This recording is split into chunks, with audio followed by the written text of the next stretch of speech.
Oh yeah, well we did. We actually said we were gonna combine the years and then we didn't. So Yeah, we did. I'm down. Yeah, nothing really changed in the scene here besides people quitting. Players, but we can just have Yeah, more I was about to players. say we can just combine, That's but that's fine. easy to just combine. So Yeah. there you go. I Yeah. thought that it would be cool to keep 2020 because I'm sure that probably especially Moto could talk about like who some of the champions of net play were and who were the people that were keeping net play Yeah. alive. I figured that that could be a cool True. aspect of the scene. And then, Yeah. yeah, again, if y'all want to combine some of these, if there's, maybe we get there, maybe we just approach it while we get there, if we know that we can't really, because I can think of some players, you know, who are the one-hit wonders of each year, right? Yeah. And so that could help. Yeah. I mean, I think it should mostly be fine. I just wanted to combine the last few years because, like, not a whole lot changed. Yeah. So that's the main one I was worried about. Well, then there we go. I don't think we need to delay any further. We're live. I should probably tweet. Hello, that stream. we're live. Oh yeah. Yeah. I hate this social media shit. That's a lie. All right. Surprise, Zoe. Hey. We're live! Exclamation point. Nope, not question mark. At Joey fighting, where you at? Just Joey. Shoutouts. What a beast. For sure. Photographer extraordinaire. We got her for I managed to get her for our little regional that we're running in May. So we'll get Nice. we'll get some Joey photos for that for sure. Okay, Nice. I think we're good to get started. I'm assuming that we should start from the beginning, like 2011. It's easier to start from there. So obviously, going back to the beginning, the first demo came out in February 2011, and Right. then I couldn't find anything earlier. In that first year, I found two major tournaments.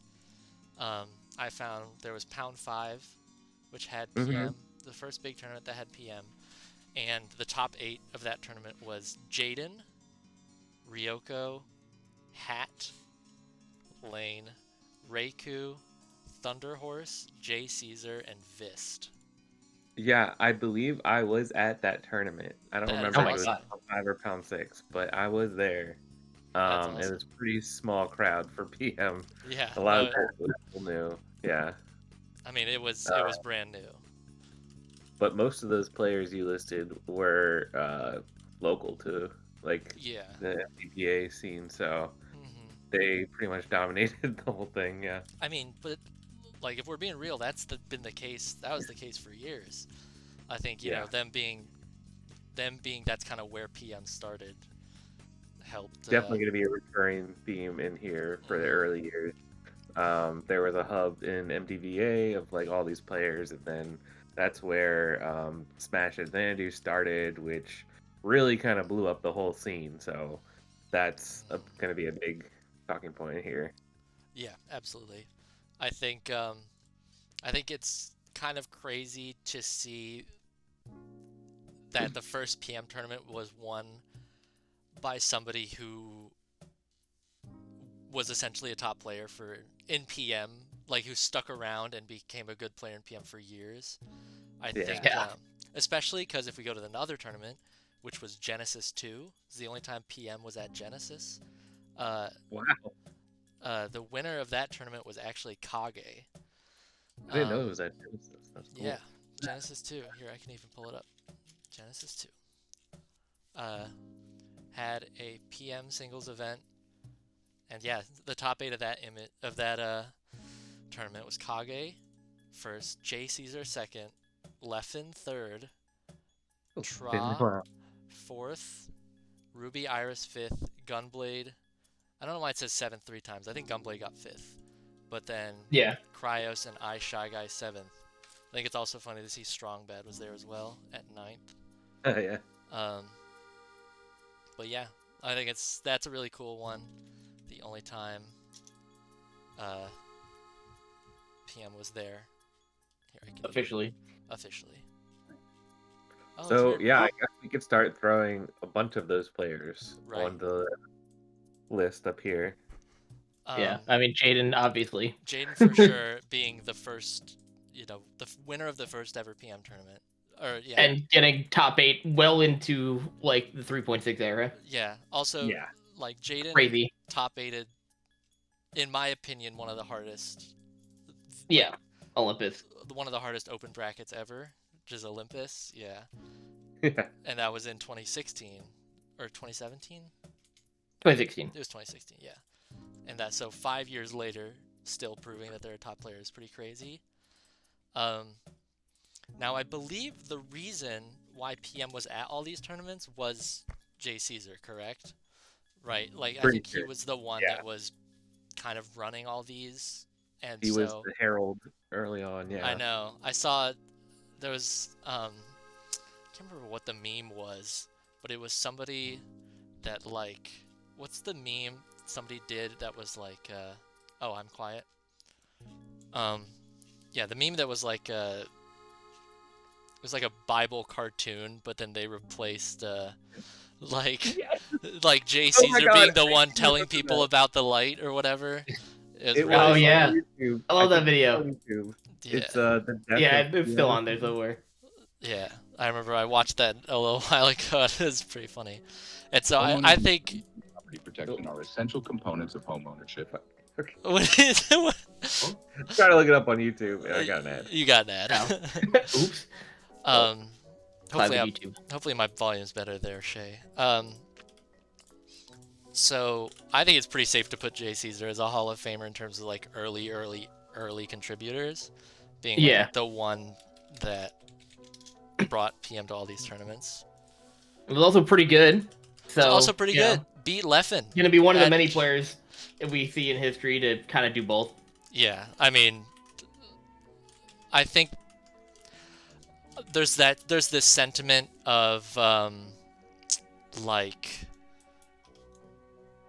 the people that kind of put more of their life and attention into PM get more out of it, and so it's like if obviously somebody is loving PM so much that they are a really good player, they might want to be involved in the game as well. Who'da thunk, Yeah. Crazy. So, but that's it.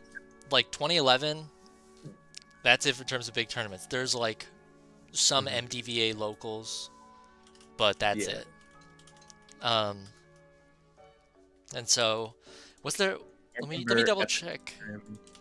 What's his face? It was brought up to Xanadu a lot, and I remember at the time, crap, I'm blanking on his name. Oh, Blur, yeah. Blur used to live in Virginia, and he used to have a bunch of locals at his house. His house was really big in Virginia. And a lot of players like Red showed up to that. He was a playtester for PM early on, so. Oh, that's awesome. A lot of things. Yeah, so I bet, it was probably just good MDVA players that turned into early playtesters. And I know if I look, Red played for quite a little while, I think. Yeah, he did. Hold on.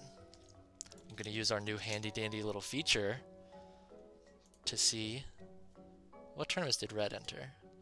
Yeah, Red entered Olympus and cashed out in 2017. Oh wow! Really? Yeah. So Red played for a while. Obviously, was at yeah. It looks like he just did a little comeback in 2016. He entered Apex 2014, then took a little break. But that's cool. Yeah, I thought he like switched over to Melee at some point and didn't come back. Yeah. That's what I know Red for, is obviously being a Melee player. But no, Red beat Mr. Watch and Learn at Super Smash Con 2016, beat Wow. Arsenals at Olympus. Yeah. And Kunai. Yeah. No, Red's legit.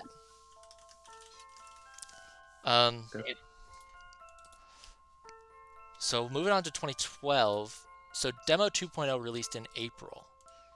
So Mhm. looking at what tournament, was there any tournaments that happened before April? So between 1.0 and 2.0 is when I came into the scene. I went to a bunch of locals around Maryland and got into the game. I stole a pre-alpha build of it and just started tinkering with it, picking it apart with my friend, and then we played it so much they were like, "Why aren't we also working on this?" So we Yeah. applied as a team, and then they were like, "That's stupid. You can't apply as a team." So we applied individually, and I got in, and as well as he did. Nice. So that was Vanguard. He pioneered Lucario, so he did a lot of work in our region with Lucario. Hey, that's awesome. It's his fault. No, I will not take it. Lucario is cool. He's Yeah. cool. Yeah, no, But that's really awesome. good. I always No, love that- hearing about like who the people were that designed each, like the initial steps for each character. Like, I believe the only one that I know is I think Guru Kid was the one for Diddy Kong, because I just Mhm. finished that video for Diddy Kong. Yeah, And yeah. so I think that's right, but I don't know any of the other ones. Correct. Yeah, I could give some little tidbits as we go through. Yeah, the- absolutely. So I couldn't find any big tournaments before Demo 2.0 released. But the next big one was Zenith 2012. Yeah, And I went to obviously East Coast as well. However, still a lot of like really high caliber players that were at this one. You're like, there's a Genesis had Kage and Leffen, so some high caliber names, but beyond that it wasn't that big. But this tournament had HBox in first. You'll start to see that show up a little more often. Chudat got second with Pikachu, because Ice Climbers. Got 25th. And who's this? What's going on here? Yo. Yeah, no, Goat got 25th. Yeah, so there's a couple people. There's the start of Bowser that you'll see in C Mart, because Bowser got released and Bowser was crazy right at the start. Yeah, But that yeah, tournament was pretty special to me. Mhm. We took a carpool up with a bunch of Project M devs up to that tournament. So it was me, Ryoku, Jay Caesar, C Mart, King Kaiser, Standard Toaster, Monk Unit, and it was actually Magus's birthday. We went to stay at Magus's house, and we celebrated his birthday. I think at like an Applebee's or something. We told the waitress it was his birthday, and it really surprised them. It was funny. But yeah, so that awesome. tournament was really fun. There was a lot of melee players there that like tried to dip into Project M at the time, and I remember there was just so many people complaining about jank at that tournament. I mean, Right from the Melee, start. I was about to say, Melee players to this day, obviously trying out PM for the first time, obviously complain about the jank. But I mean, so there was no earlier time, for them to not be complaining. So there's a couple really cool things there, right from the start. And I'm actually probably gonna wait before, because we're gonna see a couple. We have way more tournaments in 2012 than 2011. So before we throw some names up there, also, yeah, I gotta shout out Ryoku for being the first good Zelda. That's beast. There we go. We take those. Still, I think talking about like the devs, like so we were talking about earlier, I think we can start adding some of those people to contributors, because obviously, like, they started around this time because that's when the game started. Yeah, So absolutely. I definitely want devs on contributors, because game wouldn't be here without it. I was about to say, I think PM is really unique in the sense that, like, they are the scene as well. There's, you know. Yeah. So I think, yeah, we should definitely do that as well. But yeah, so number honestly, one contributor, is Magus. That's first because he made the game. It's Yeah. Project Magus. I Yeah. would Project put him Vegas. all the way at the top. Mm-hmm. For sure. If any, honestly, just as if they come up, if you like, think just say them, and yeah, because they're honestly probably all gonna end up on here for sure, and it's especially when we're in this era, is when they're starting out. So this was also the year that the PM Showdown series started in MDVA. I don't know if there's a page for the first one, but I have the results still. Yeah, I remember I can only find 3 in later in Smash Wiki. Yeah, that's fine. So the first one was won by Eli, who actually won. So when was the second one? So then they ran a second one a couple months later, and then Eli actually won that one again. So Eli won back-to-back tournaments Wow. in in MDVA, and so he beat Lilu, Chillin, and Vist at the first one, and then at the second one, he beat Nintendude. Let's see, Ryoko, Zahime. The first time that we see Zahime. Mm-hmm. And that's about it. The second one was a little less stacked. But so Eli, honestly, the first person to kind of win, look like an earlier lead in MDVA. I couldn't find any VODs of the tournament, so I actually had no idea what character he was playing, if it was DK or Luigi, but I definitely think he was one of the better players there earlier on. Definitely. But those were only smaller regionals, and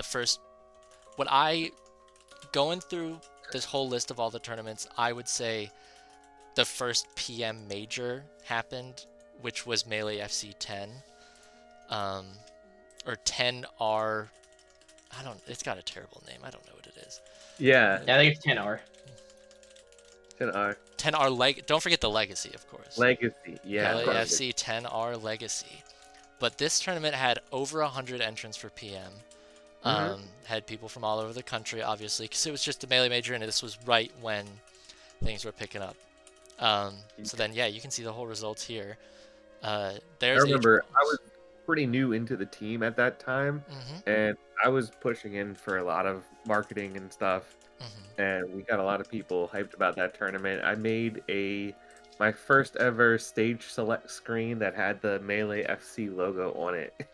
And Oh, hell yeah. That is awesome. This tournament was also the one that was really heavily featured in the doc, and so in like the Smash doc, and you can see, because I don't know why I rewatched it a couple months ago, but I did, and there's PM setups all in the Smash doc from this tournament. And hold on, I should have planned this in advance. That was 2012. I'm pretty sure. Oh no, never mind. Yeah, that's like right after Demo 2.1 came out. So. Oh yeah.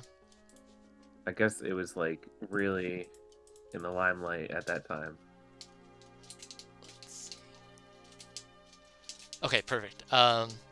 So speaking of, I wanted to bring up the Smash doc because there is a video that Samox posted in 2020, right, in COVID, which was all of his raw footage from this tournament when he recorded. There's a lot of cool stuff here. Just people recording everything. But I really wanted to highlight this because who is that on the left?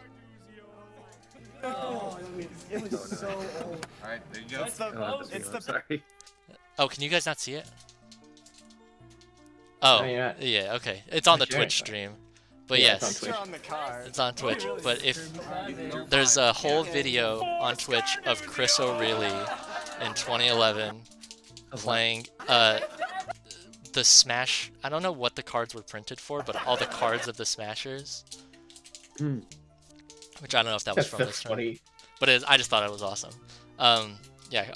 I didn't recognize him at first. The hair is so different. Oh, his curly hair is adorable. I might show. I might not. But Big House 2, the VODs from that, you can see Chris as well with his little curly hair. Yeah, FC had a deck of players. It was awesome. But so really quick, I wanted to go through the results. HBox won again. Obviously, Kage won Genesis, and so him beating Kage as well was really important.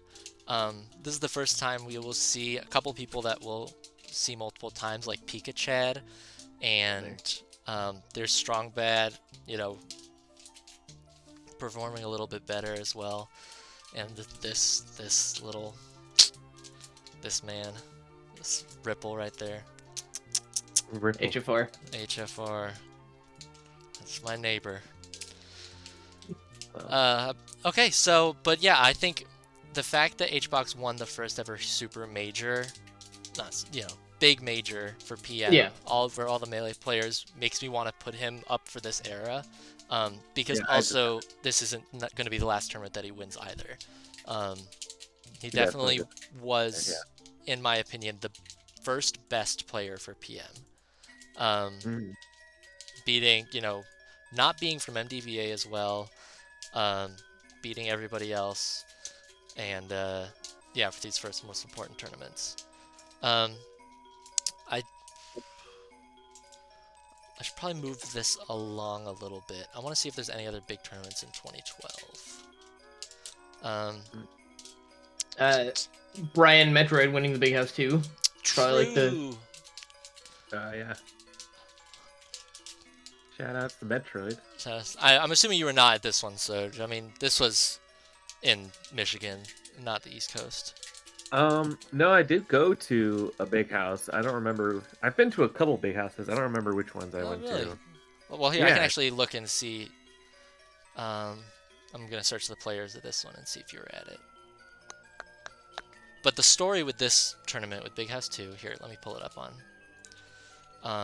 Because I just did a big long interview with the man himself, Mr. Metroid. And so the whole story of this one, I don't see you on this one, so it might have been Big House 3 is the one that you were at, which was way bigger for PM. But the story with this one is that HBox was obviously the favorite going in. And then according to Metroid, obviously, this was at the peak of the Mango HBox beef, but it was pre-esports, so it was, you know, grassroots, they just straight up hated each other beef. And so Mango entered PM with the sole goal of beating HBox, and so that he wouldn't win PM. And so Metroid, his like story leading up to it was that he played both Melee and Brawl. He loved Ike, but he liked Melee more. So then when obviously in 2.5 or 2.0 when Ike was released, he obviously just grinded PM Ike. And so he got quite good. And demo Ike was insane as well. Obviously you see him a bunch of times here. But so he got through the bracket and he got to play Mango after HBox was upset earlier on by Kirk with demo Bowser again. And so then Mango fought Metroid in Winners Finals and he got absolutely whooped because it was demo Ike and Mango had no idea what was going on. But then Mango got to fight HBox in Losers Finals and won in like Fox Puff in demo PM, and it looks really weird and janky, but it's like at the same time they're both really trying. It's actually a kind of a cool set. But yeah, and so because of that, and then as soon as Mango beat HBox, you pretty clearly tell that he was trying way less. So Metroid got, Metroid won a big tournament over the best player in PM and Mango, who beat, Hungrybox. It's a super interesting tournament in history. That's really cool. hmm Um, And it's I think we definitely had Brian here. yeah, for sure. But Um, it's definitely an odd one because like, here, yeah, you can do it.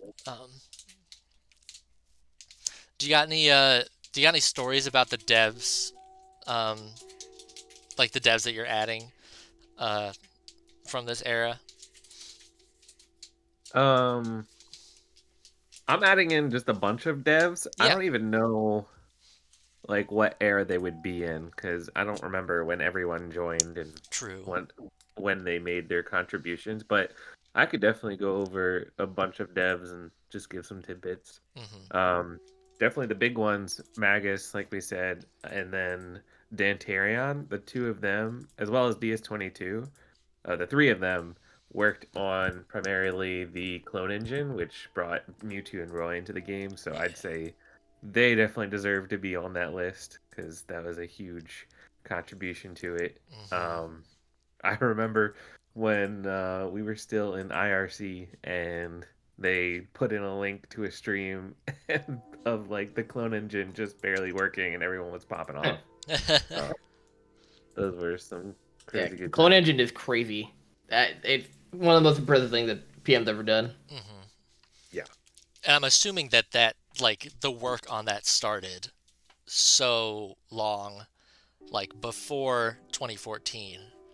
Oh yeah. Yeah. I mean, it started, I'm pretty sure, in 2011, Mhm. 2012. Yeah, that's sick. And then we always had like a list of characters that we'd wanted to like put in, and Knuckles was the biggest one ever. Like someone was like, "I need Knuckles in the game, or not gonna like work on it anymore." So That's so odd. Like the wish got fulfilled, if not a decade later. Yeah, You know? eventually. It's cool. Like, I don't know. I think from the people, like from being in the scene, Knuckles was the one. If they were gonna do a fully custom PM character, it was always gonna be Knuckles. it made the most Yeah. sense. Yeah. Yeah, that's so cool. So that's pretty much it for 2012. Yeah. I don't know, so if you consider yourself more like this era or like 2014 when like the trailers really started like getting big, but obviously you're on here. Yeah. So On one of those. I joined the team in 2011. I pushed for 2.0, and my big thing for 2.0 was we had this stage called Temple M, which was kind of cool. Everyone liked it, I assumed. Then I was like, what if I imported the entire map of Twilight or not Twilight Princess, Skyward Swords, whatever that first town is, Skyloft. and yeah. Skyloft? Skyloft, yes. Yep. I imported the entire Skyloft into Brawl, and it somehow worked without much lag. And then I gave it to Mewtwo 2000, and he was like, "Why did you do this?" and optimized it. And eventually it worked, and we made a cool trailer for it, and IGN picked it up and was like, "Whoa, look at these guys! They're making a crazy mod, putting Skyloft in the game." So that's when the popularity really blew up. The IGN videos are so nostalgic. Oh my god. And from there, yeah, I started just making videos because I've always loved dabbling in making videos. I grew up making cringe AMVs, so I Hell love yeah. doing that. That's awesome. I had a really cool build to like record the footage that made it like ultra HD, and I would do that. I'd edit some videos, but mostly we had editors on our team, so I just passed them the footage and they edited it. We had War Champ, he was a cool guy. Commander Cobalt and Octorok were our editors, so shout out to them for helping out with videos. Octorok still shows up to tournaments out of the blue. Oh, for real? Yeah, but like once a year. It's yeah. No, nobody expected. Like it'll be either like a Riptide, or it'll be like a fighting game event, and then you'll just see in the PM entrance is Octorok, and you're just like, oh, okay. Hey. That's always cool. So, yeah, I think that's a pretty great summary of the first, real couple years there. I feel like 2013 When it started getting kind of crazy. things started to get kind of crazy. Punk brought up in the chat about Axe. I don't see doubles here, but I'm assuming it comes up in Big House 3. It was on one of the previous pages. Oh, He teamed with Bro at something. and at won. Melee FC probably. Yeah. Yeah, probably. And I bet so Axe was probably a bit of it probably comes up later, but I would say hold your horses because I think Axe is probably a singles Hall of Fame worthy player as well. Yeah, I think X comes up later, yeah, for Yeah, sure. so I'd say it'll be saved Dion. So 2013 there's a couple we'll just hit on a couple big events because we're getting to the point now that there's obviously plenty of PM events going on. And also these ones are a lot more documented than the very beginning, which not a lot of people know about. Not having to pull through a Smashboards thread that only logged the top 8 of bracket or anything. So rattling through them all really quick.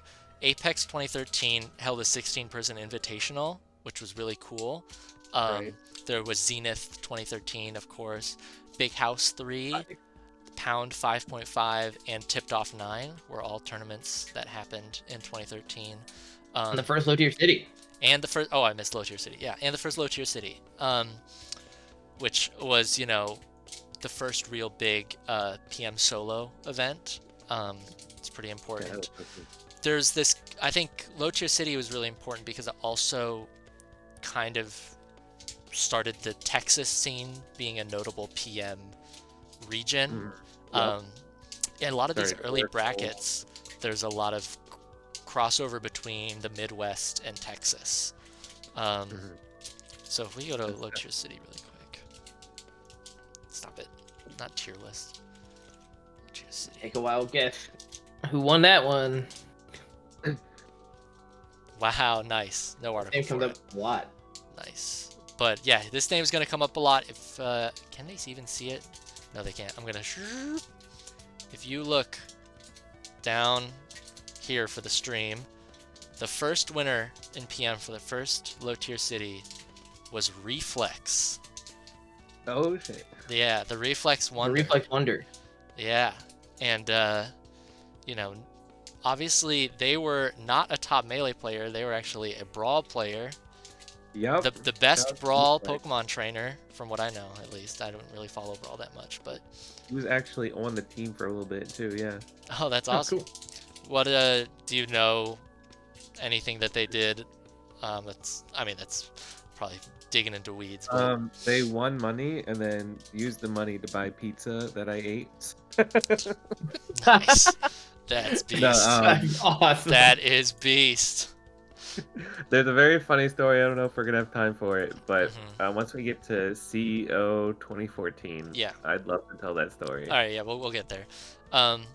So yeah, honestly, this is probably the biggest thing that we have to show for 2013, along with one other thing, is that Reflex, in terms of the really big tournaments in 2013, was the person. They were the player. Apex 2013, I mentioned that they did the Invitational. And so, but if you look, it was pretty much all the big names. That's Jaden, V-Wins, who also was performing very well, J. Caesar, Kage, Leffen, H-Box. This is the first time that we see Wizzy, but not even Wizzy with Demo Sonic could beat Reflex. And Reflex played Wario and Ivysaur, and won a lot. But the one tournament that he did not win in 2013 was Tipped Off 9, where he lost to Dr. Peepee. Wow. Yeah. PPMD did not play a whole lot of PM, but in 2013 he actually did not drop a tournament set in PM. kind of was a beast. Oh, no, he did. Actually, I'm lying. I think Tipped Off 9, there was a reset. So I think Reflex actually did take a set off PP. But if you look at PP's PM page on Smash Wiki, it is all firsts. And then he stopped playing. He didn't lose. Literally, he did not lose, and then he just stopped playing. He played Marth, and he just beat Reflex and Mewtwo King in 2013, and then just stopped playing. I mean, it makes sense. He was one of the gods of Melee, so obviously all of those gods are going to be good at PM. Yeah, especially in this early era, you're going to see a lot of that. So if we go back to our list, PPMD is obviously going to be up there along with Reflex for some of the best players of that year. But that's it. Honestly, there's obviously I got to talk about Big House. And did anything happen at Zenith? Wizzy won. Oh, that was the Wizzy tournament. Oh my god, that's the Wizzy tournament. Yeah, we got to talk about that. That's the first tournament I ever watched. That weekend is my official entry date into PM. So pretty early. Wow. With Wizzy versus Mewtwo King? Yes. Yeah. The one on Rumble Falls where Mewtwo King tries to go Fox and then gets 0 to death. Yeah. Homing attack from across the screen. Yeah. Homing attack goes all the way across the screen. Oh my god. Beautiful. Is this the Dylan Sprouse tournament? Is it? Was it Zenith? No, that's later. That might have been 2014. Guitars or I something. think it's 2014. Yeah, it was either Skatar or it was Zenith 2014. Skatar was a huge tournament. But yeah, I think we had Wizzy on here.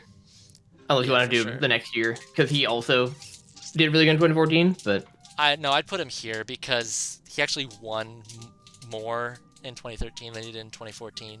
Even though obviously 2014 was a higher tier of caliber players, you know. And I guess one more thing for this era, this is just when he started appearing, but Sethlon was a top player for a while. Yeah. But starts here, so maybe we want to drop him here. Did he enter low tier city? I don't know.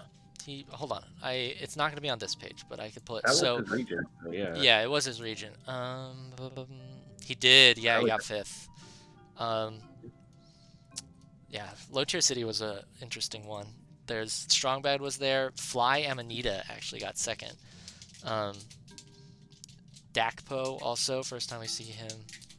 Lot of Texas threats, but yeah. So there was these where I wanted to bring up this like Midwest Texas crossovers because there was a lot of these tournaments that had both like Midwest and Texas fighting each other.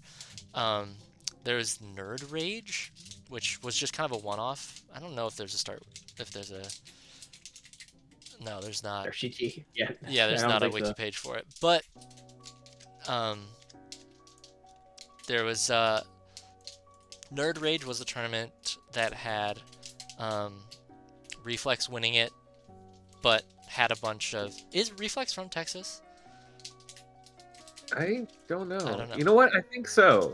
Because I think he was friends with Strong Bad, who was also from Texas at the time. Georgia is actually what it says. Oh, so never mind. The South, but okay, yeah, it's close. It says from Alabama, so I mean more confused. Like on the top of the page. But Sethlon actually won a tournament all the way back here in 2013 over Strong Bad. Hold on. Won a tournament over Strong Bad, Kirk, who we're gonna see in a second here. Matt.Zeb, Rat, and a couple other people. And that tournament was called the fantastically named Sakurai Can't Save You Now 5. It's an insane name. Yeah, insane tournament name. But yeah, so Sethlon was actually one of the other tournament winners from back in this era. And then before we leave 2013, we got to talk about Big House 3 really quick. And I'm assuming this is the one that you went to, Soj. Might be. So this was still in the demo era. There was one more Big House after this that had PM. But this tournament was the one that was won by Kirk with Demo Bowser, and Kirk beat Pika Chad, who was playing Mario in ZSS, Jaden, Mewtwo King, Hbox, Oracle, who was playing Lucas, which is pretty funny.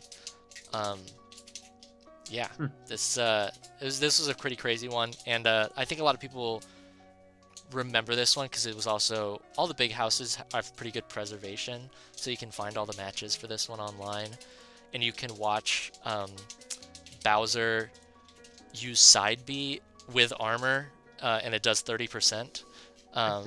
Yeah, the move is Demo Bowser is pretty nuts. That's hilarious. So yeah, my picks for the last two people here are probably Cephalon and Kirk for that Yeah. era. Now I think, yeah, definitely I'm super interested in seeing some of these contributors, because going through all these tournaments, I see them as players, you know? Yeah. So seeing I was gonna bring C-Mart that and up. Vanguard, you know, Mhm. I'm definitely curious to see. I also had no idea that Silent Doom was Vyram. That's cool. You didn't know that until right now. I am so bad at knowing that. I will not say on this stream how long ago I learned that Jaden was Vans. Embarrassingly recent. Oops. Yeah, I was gonna bring that up, but I just didn't put in a lot of contributors down there. But I feel like a lot of these people could definitely be up on the top of the list too. Definitely J Caesar, C-Mart, Vanguard, Strong Bad. I feel like those people definitely. I'm still not sure who else. Yeah, I'm honestly, still yeah. kinda going through it. Was C-Mart the one that made Bowser? Yeah. Nice.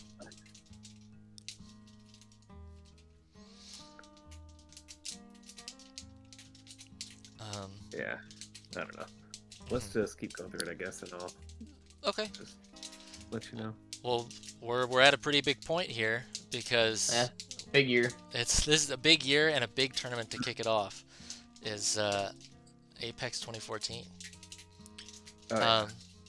Yeah, there was no, like, this was right at the start of the year. This was right when 3.0 came out. Well, 3.0 came out a couple months before, but this was it. Yep, So I went to this one too. I Mhm. also carpooled with a bunch of Project M devs, and we got a really cool group chat with all of us. I'll have to find that and share that. But it was really cool seeing Project M at Apex, because I feel like at the last Apex they were teasing that they were going to put Project M on the main stage, and then they finally did, which was really awesome to see. Yeah. And this is the year where Armada versus Mewtwo King had the big grand finals. Yeah. The Yeah. birth of the 382 entrants. Good lord. I know. 308 Yeah. judges. Also, they had the big grand finals on your stage. On Temple PM, or what, Temple M on the Skyloft. Skyloft. Yeah. Yep. Oh, that's awesome. Got a question from Eon asking, do you know, was Internet Explorer pretty big to early PM dev? AKA Dan Salvato. was. Yes. Mhm. Yeah, he worked on a lot of cool things. He worked on Link. He worked on a lot of menu stuff too. Helped me out with some stuff. But yeah, he mostly Definitely a few codes in there from him. Yeah. He did a lot of melee modding, but he did some PM too as well. And he did that results post too for I was Apex. about to say. 25th. Right here. Got 25th. With Link. Yeah. He was in there. Yeah, this tournament was insane. This had everybody up until that point. There's Nintendo. Oh yeah. Actually, he put in the code for stage striking too. That's sick. Yeah. That's so cool. I think that's the one I remember specifically. Yeah. Yeah, this was it. This was the big time. And yeah, it's also the first time that we saw Armada on top with the pit. Yup. There's tons of names here we could probably spend a long time on. that are either already established top players or people that we're gonna see a lot more often. But for now, I think we just say, like, obviously, honestly, no, I'll wait. We definitely, Armada is one of the best, kind of on top already from the start, at this point. Was Pitt released on release? Was he a 3.0 character? I think he was before 3.0. Yeah, he was in 2.0. Interesting. So just not a lot of people played him. No, definitely not. He was not a demo top tier. There we go. Okay. So yeah, so in case people didn't know, you can go on the wiki and see what characters were released on what era. Yep, Pitt was released in 2.0. Just nobody tapped into him until full release. People didn't know how to use them yet. Yeah. Yeah. He might have also gotten buffed. Maybe. So super cool stuff there. There's a lot of tournaments that happened in 2014. Just to rattle them off, there was Beast 4, Shuffle 5, Skatar 3, Super Sweet, CEO, Evo, Zenith, Low Tier City 2, Big House 4. There's a lot.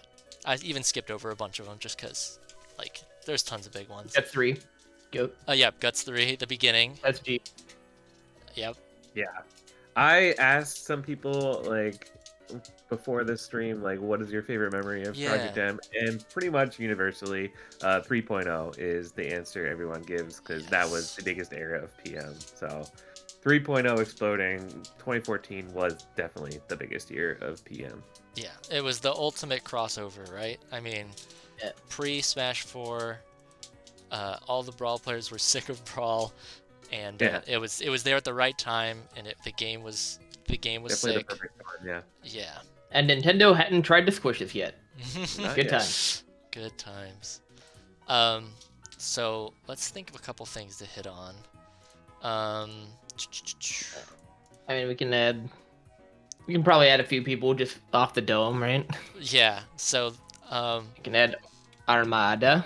Mewtwo King. Yeah, Mewtwo King. I think some might. I mean, he was already top 5 in the world here in 2014, but he actually becomes even better in 2015. But he probably already gets the Hall of Fame nomination. Yeah. At this point. Emu Killer, obviously. Yes. Yeah. Here, let me pull up. Getting one of the most iconic victories of all time. The Whoop Whoop at Skatar. Yeah. Yep, the Whoop Whoop Dittos. So this was Skatar 3. This term was huge.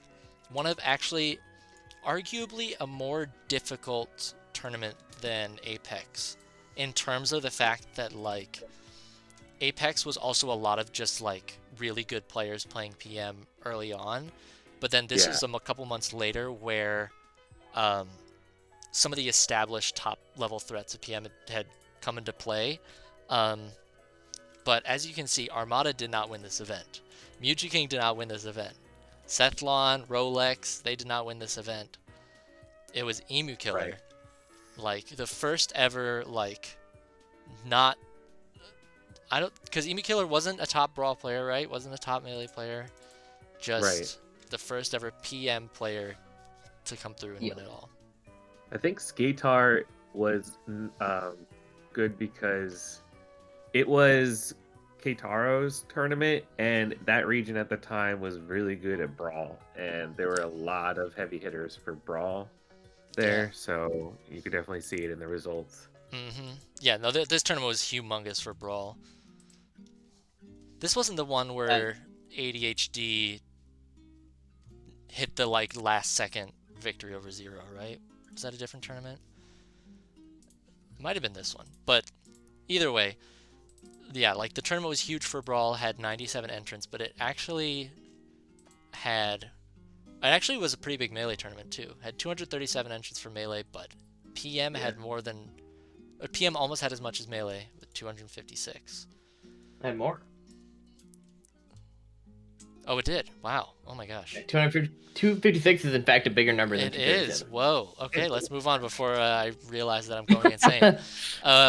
Also, yeah, but I don't know if we want to add. I don't know if we want to add him here or in 2015 because you also won a lot there. But Professor Pro, yeah. obviously. I'd say we add him. Pro Rolex. Yeah, I would definitely. The thing is like the Hall of Fame, you add him the first year that they deserve it, right? So probably we can add him here. Professor Pro was Yeah. probably better in 2015 than he was here because I think he wins a major in 2015. Yeah, I mean he wins a few things in 2015. Yeah, it's pretty cool. Here too, Tip Top 11 beast, but we'll get Yes. there.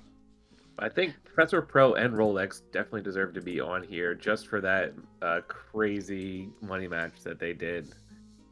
That is one of like the most influential sets of all time. I don't think Rolex. I mean, Rolex has obviously had a very good career. Not as good as Prof. Right. Maybe not like pure skill wise, like Hall of Fame contention, but definitely like.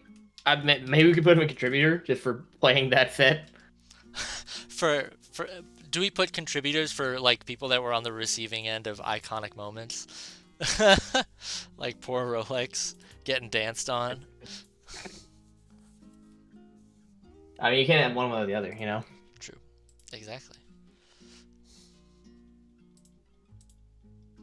Put him down there. And since Yeah, I this is remember- the era of like, we really started getting like live streams going for, I mean, both games, Yeah. but especially for PM, streaming was huge, and we have a lot of odds thanks to these two people, Gamer and Chia. Yeah. I'm of course gonna add them. That's so important to like the early era of PM and making it as big as it was. Yes. Got more eyes on the game, got more people to download it and go to tournaments, and it Streamers helps the game grow considerably. kind of important.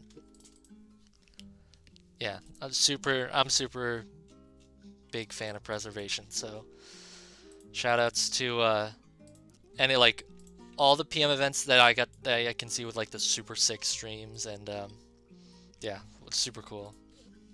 I also love the Clash tournaments like overlay, their stream layout designs. I always thought they were super awesome. Yeah, it was really good for the time. Mm-hmm. And I mean, Chia like still helped out with PM stuff as far in as like 2021 with like All Fundies League, so she obviously is on here. For sure. Mhm. I've played. I also want to do some commentators, so I'm just gonna, you know. Yeah. Who are some of the biggest commentators at The big time? three, Sure. obviously. Obviously. Yeah. Definitely. Prague commentated Apex 2014 Grands. True. That was I'll definitely give it really up. important. Yeah, give it up. I'll give it up. That guy's fucking awesome. Yeah, beast. I can't think of too much. I couldn't tell you off the dome who commentated like CEO. To go there really quick. Well, I know one of them, but he's not going on the list. Right. Yeah. Like anybody that would go on the list. I think the other one was TK. So.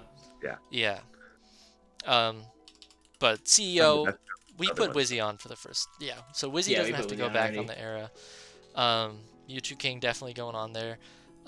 Sleeper pick is Chudat. Chudat kind of went crazy in 2014. Oh yeah, he did. Yeah. Oh yeah, I forgot we didn't put him in this era. Yeah, I'm done. Yeah, so Chu was actually like pretty good in the demo era. He's playing Pikachu, but everybody knows the red Kirby that gimped people and camped the ledge, because there's a lot of great bits there. I watched, because I think GR Smash put on like 4 videos, was the set with Rishi, where Rishi's playing Fox and is just shooting lasers across the stage. And then Yes, I was actually at Xanadu. I was there. Yeah, and he has like one moment of weakness, like 4 minutes in, and dies. Yeah, so I remember watching that set live. That was hilarious. Oh, it's so beast. Speaking of GR Smash, Going on there for sure. he's on. Yeah, he's on. Yes. Absolutely. Oh, for sure, Absolutely. for contributor. I think this is around the time he started uploading. Yeah, if Maybe not, a little later than that. But... if not Oh, 2015. also for contributor, I want to put on the Doof because he. Oh hell yes! Oh my gosh, Like- yeah. Iconic series. Mhm. Yes. Super deserved. I watched some of those like really recently. what Big House 4 was more of the same. Big House 4, I think this came up because we were just talking about it recently. A lot of people talk about Pink Fresh as being like a really, really great PM player from this era, and this tournament was definitely what it came from. He popped off. Yep. Yeah, he beat Armada, kind of beast. Got fifth. This was also probably Junebug's best tournament so far. Actually, no, I think Zenith was. Yeah, I think he get like second at Zenith. He got second at Zenith. So June actually probably is already Hall of Fame worthy at this point in 2014. Yeah, because like obviously he's running MDVA at this point. Yeah. And doing really well at big events. So yeah, I'll give it up. We want to add the Lucases because I think Pig Fresh and also Neon are two like super iconic players. Neon is also a super interesting one where a lot of people talk about it because that's just such an iconic moment, that set, right? Neon versus Mewtwo King at Lotu City 2. Yep. And I think the funniest thing about that too is I remember I heard about that so much that I always thought that Neon won. He did not. He did not. Mewtwo King won. Oh wow, I didn't remember that either. Yeah, right. I think the fact that everybody remembers, like, oh my god, yeah, remember Neon? And it's like, but still, obviously, beating Setblon. This is actually, look at that, the first time that we see Lunchables. Yep. The Toon Link player from 2014. Yep. So yeah, there's a lot of really cool stuff here. Honestly, that's probably all of the tournaments that need to be listed for 2014. I guess also, I'm reading the first line of that fucking wiki page. Oracle is already running Lotu City by this point. Yeah. So that's crazy. I think definitely contributor. Yeah. If not, I mean, you could argue both, honestly, but like, do it. Probably more contributor just because he TO'd for so long, even after stopping being a player. Yeah. So, yeah. Still around to this day as well. Yep.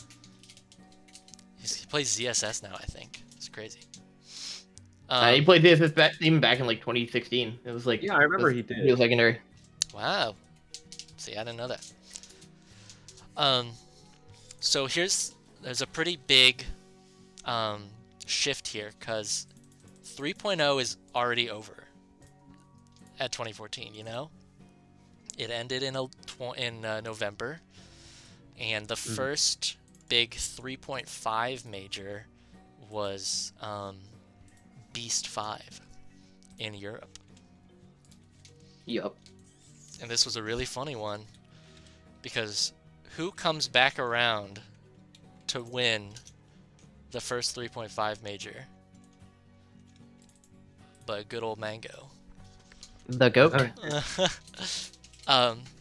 If you can tell that this is a huge cultural shift because if you look at the characters, Armada did not play Pit at all this tournament. Yeah. He was 3.5. Yes. Actually, he did as a counter pick and lost. Like, it did not work. So he played Fox and he played Marth.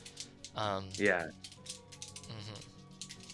3.5 was definitely the most controversial patch. Yeah. So a lot of Melee players were pretty pissed about that one. I remember reading Reddit threads of Mewtwo King just going off on Fox. Be like, how dare you guys nerf this character? I cannot imagine it, like, on the one hand, I cannot imagine that time. I bet that was, like, so stressful, but I also cannot... That, this was before Smash Brothers as a whole got patches. Like, before this, there was Melee, Brawl, 64. Those were complete games that never got any patches. So having a Smash Brothers game that had patches on the internet where everyone could trash it and talk about it was revolutionary. And especially like because the developers were already like in the community, like Yeah, so people were like, oh yeah, let's just there were people that you could point insult fingers them. at That'll and be be like, fun, "Oh, right? you ruined this character." Exactly. Yeah, it's such a because it's so close and you people know who the devs are. It's so like vulnerable Very almost. toxic, yeah. Of just it's so easy to point your fingers at a specific person or group of people instead of the distant company off in Japan, you know. Yeah. Yeah. But it was a huge shift. Right, because at the start of 3.0, obviously 3.0 was super busted, and when we released it, everyone was just so broken, and we were like, "Oh no, what should we do about this?" We released a game that's too good, so we have to take it all away. I know, but like it's like yeah, the second half of that coin is like nobody can imagine PM today without 3.5. You know, Yeah, like yeah, the state of like P plus and like the 3.6, just like how everything was, you cannot have all that without toning down everything in 3.5. Because the mentality of Project M at the time was Project Recovery, because everyone could recover, and a lot of people saw it as a joke because they're like, "This game is like Brawl Minus, where it's too wacky and people are just too good at." We needed to tone that down, I guess. It was like, I think it was the biggest thing. Wasn't really. It was more about it being the perfect storm. Like why that version was so successful, like, and it just happened on the one where every character was still super Jesus. I think also actually, what was that? If you're gonna continue on that point, then keep going. Only thing I wanted to bring up more was like Snake was one of the characters that still seemed to do very well after 3.0, and Professor Pro, like Mango still beating Professor Pro, is actually a pretty big deal in PM. Yeah, that was it. He was so good. He was beast. 2015. I actually, I wanted to go back into 2014, or I guess I can have it in 2015. They're probably, it doesn't probably matter as long as it's in the PMDT era, but there's a few more devs I wanted to add. Oh yeah, for that sure. weren't on the first list. So Star Waffle, SJS, and Fireball. Yeah, the whole art team. That's when the art team popped off, definitely. And those three specifically are still around and still working on the game. Yeah, like, it's crazy. They're redoing their own skins that they did 10 years ago. Maybe to the dismay of some, but it's the same people working on them that did 10 years ago, and doing new ones and helping like redo all the menus and stuff that they never really got to like fully customize back in the day. It's pretty crazy to see that. A lot of the early custom PM art stuff, I think, is even as somebody that didn't get into the game till P+, but as somebody that saw it and followed it from stuff like GR Smash earlier on, I just think is so, it almost has like an iconography to it after so many years, even if, you know, it's so early on. A lot of that stuff is still super cool to this day. Absolutely. Yeah. So, 2015. Couple really big tournaments here. Oh yeah, Mango for sure. Yeah. Funnily enough, this is the last PM tournament that he entered.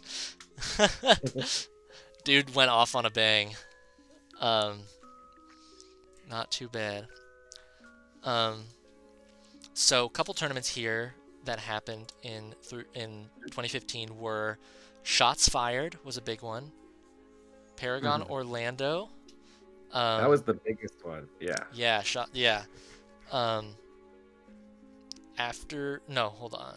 Aftershock is one I want to bring up. This was also the first Smash and Splash and the first Blacklisted. Yeah, I want to talk about Paragon real quick. Yeah, I'm sorry. I also misspoke. Paragon LA is the big one. There was also Paragon Orlando before it, which was a smaller one that Mewtwo King won. we're probably all thinking of Paragon LA, which was later. That's the big one. Still in 2015 though. Yeah. Yeah. Mm-hmm. Paragon LA. I went to that one. That was my first time going to California, which is pretty cool. I roomed with Reslived. Nice. Let's go, Devin. Yeah, Oh, so it's actually, Reslived. wait. Hold on. Yeah. 2014, Red Lived. There we go. Yeah. Put them all together. For sure. And that was the era when we first, when shit hit the fan first, and we were like really starting to worry because at the time we were able to stream PM on Twitch, and then at that tournament is when we got the notice that, oh shit, we can't stream on Twitch anymore.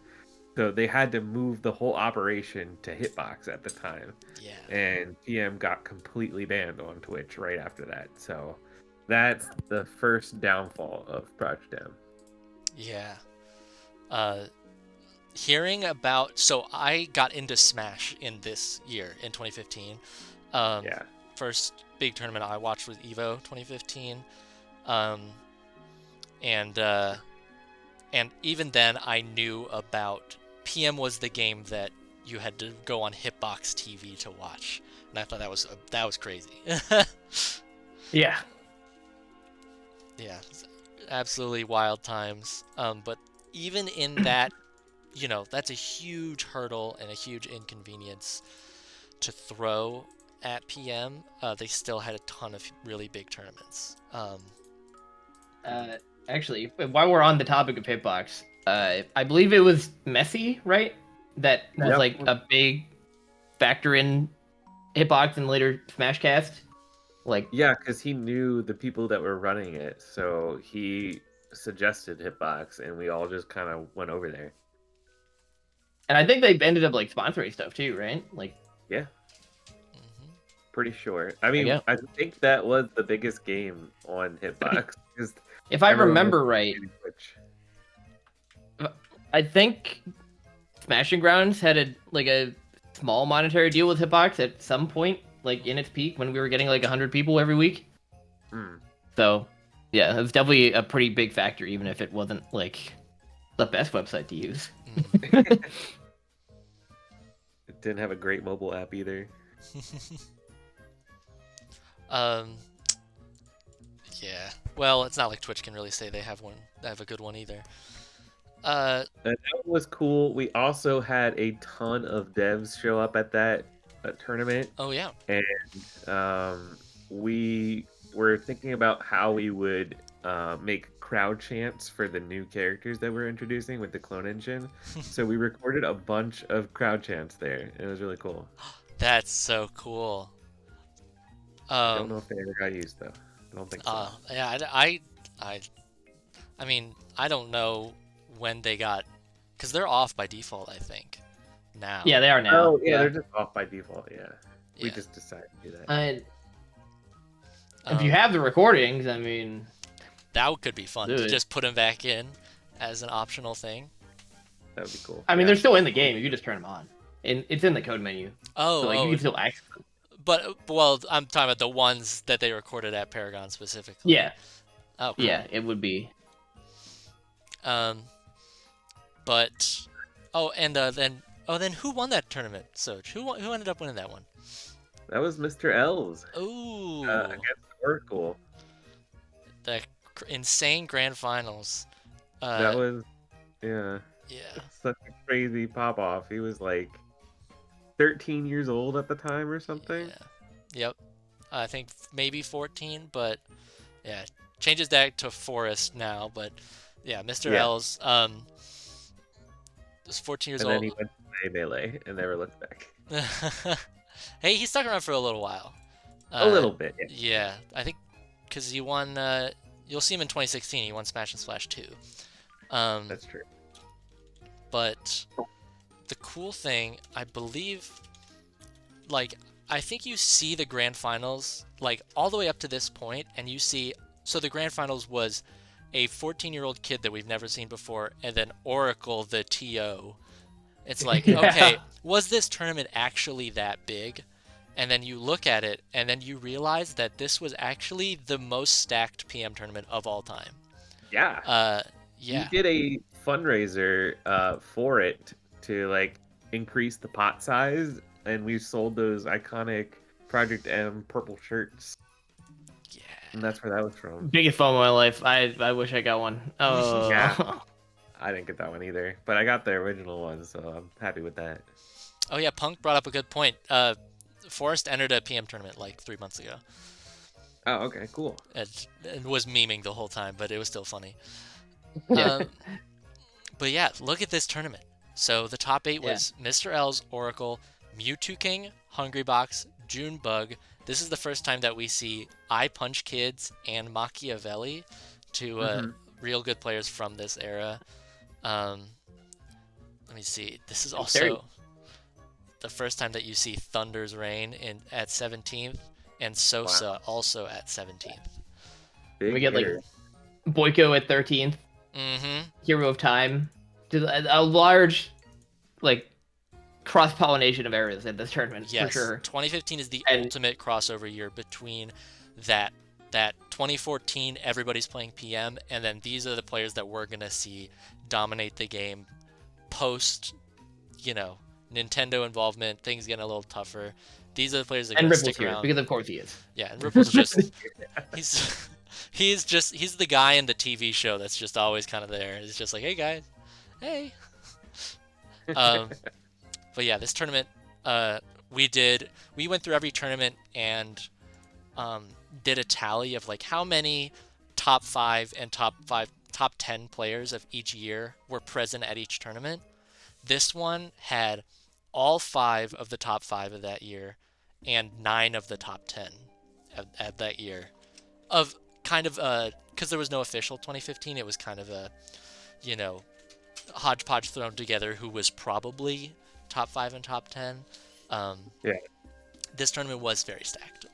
It was also the largest of all time up to that point. Yeah, so Mr. L's absolutely super deserving. So what's another tournament that I wanted to bring up from this era?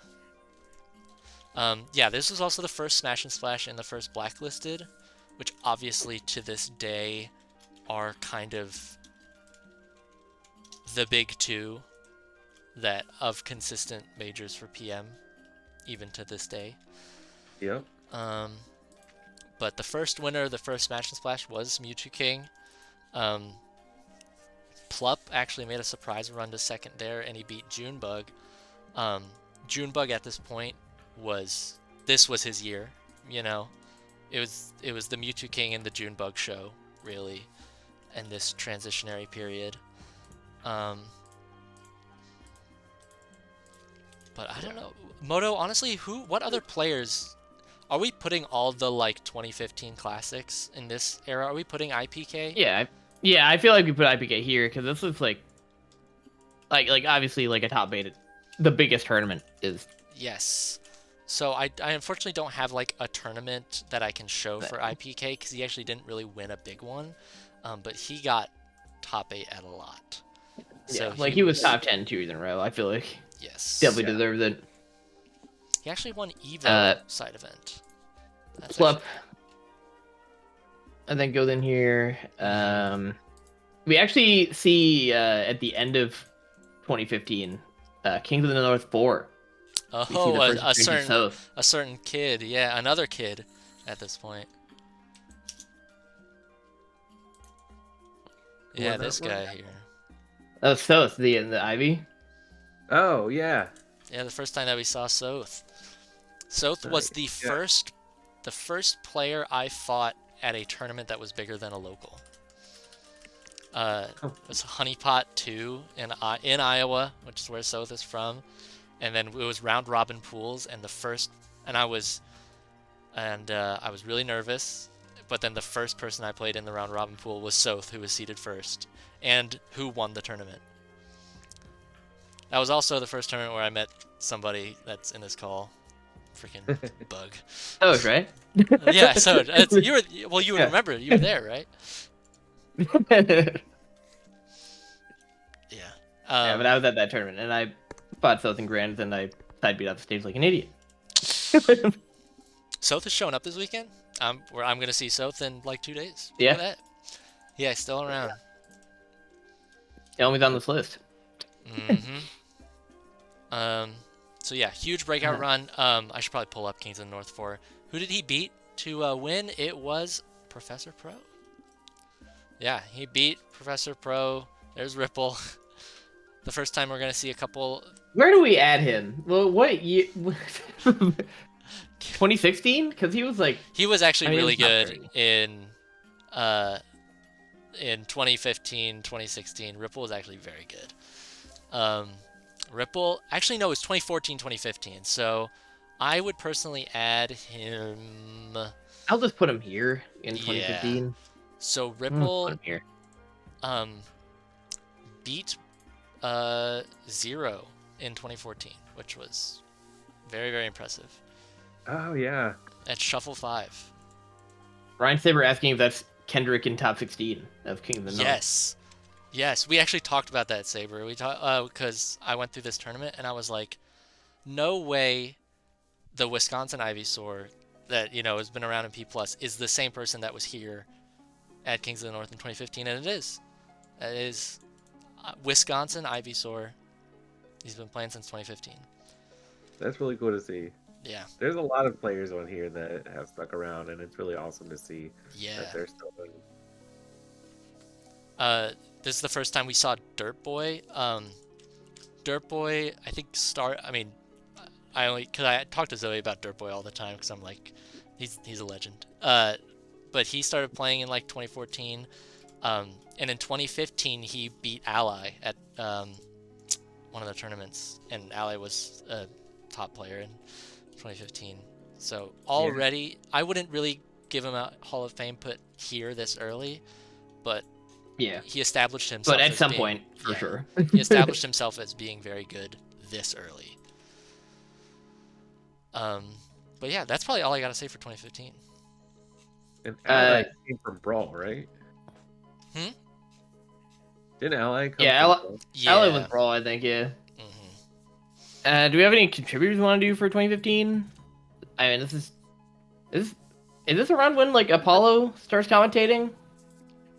Like Brad Brown Dads? Yeah, I think so. Is that this era? Or this year? Around 3.5, 3.6. Or no, it would be 3.6. Interesting. Yeah, I'm always surprised at how long Apollo had been commentating for. I go further and further back to more tournaments, and then I see Apollo. It is, I think a lot of people, it's so much easier to focus on when you look at stuff like the old rankings or like old tournaments, and it's so easy to focus on the people that don't still play. But when you look at it this way, like, it is so surprising to see like how many of these people just still are parts of the scene. Great pull, Ryan Saber with the Z-Man. Good choice. Definitely on here. For carrying AZ for so many years. Definitely. Yeah, AZ huge. I mean, I would say they were probably the scene that was featured the most on GR Smash. Yeah. Was AZ. I remember. GR Smash also put that on there too. He's on there for 2014. Oh yeah, I see him now. Yeah, for sure. Yeah, we definitely. I remember watching. It was like, Bagels versus Cloudburst, and like the Salty Moments #5 or whatever. And it's awesome. That you would say that's this year, Saber, for Dojo? You would definitely know more than me, but yeah, Humble Dojo definitely like Humble Dojo. Huge name. He helped run Paragon as well, so I would put him on there for. Yeah, definitely for sure. I definitely want to give TOs their flowers here too, because like, I don't know a lot of them before like my time, but Balcony and all of them as well. Yeah, Balc's next year though, I would say. Yeah, for sure. Oh yeah, I got it. Dojo. I did a VOD review for Peach with Dojo like 2 weeks ago. If you want to talk about people that are still around. Yeah. Wow. Blue Zone started in 2015. Videos? Oh my god. Well, I mean, yeah. Oh, Blue Zone for sure is Yeah. on this If that list. early, then But yeah, we're just surprised that it's that early. Blue Zone, Zoe has like a ritual that she does for when she gets new people into the scene, and there's a very important step for when she starts showing them Blue Zone combo videos of how like this is how sick Real. the game can be. Ooh, actually, I think this is around the time Anther's Ladder starts to exist. Am I right on that? 2015? Yeah, I mean I was playing on No. Anthers from the start for sure. Let's I go. want to say it was a little before then because I remember playing Emu Killer like at the end of 2014, Oh, and that was Answer's Letter. So maybe it was maybe it was early Yeah. 2015. Let me see. I mean, Late. March 2014. Jesus. Okay, Wow. but move it back. That's early. Okay. Yeah, move back. Because But yeah, Emu Killer was obviously on huge here. Answer's Good lord. Letter, and that's where he got his start on netplay stuff. Really quick, I'm gonna make sure that I'm not missing, because it's the shortest. Actually, it's the same length of players, but one of them's Ripple, so I'm not counting it. Nope. Honestly, yeah, this was Let me look at. probably Strongbad's maybe best year as a player. Yeah, I don't know if we're putting people in both. No, we probably don't mean- have to put people in both. So If there's anyone to do it for, it's probably him. But him or Oracle, yeah, for sure. yeah, Or J Caesar. I mean, J Caesar dominated the early game. True. Yeah. that's true. Yeah. Yeah. So honestly, I guess- actually, this is pretty good for this year. I guess there's a couple more people. I guess we're going kind of far down, but like the three that I would think of that start around this time are Dark, Hyperflame, and Drinking Food. These are like Ooh. the relevant years for those three. True. I was thinking Hyper should be next year, but I'm down for that because that's where he really starts to yeah, pop off. maybe Dark and Drinking but- Food can go this year for sure.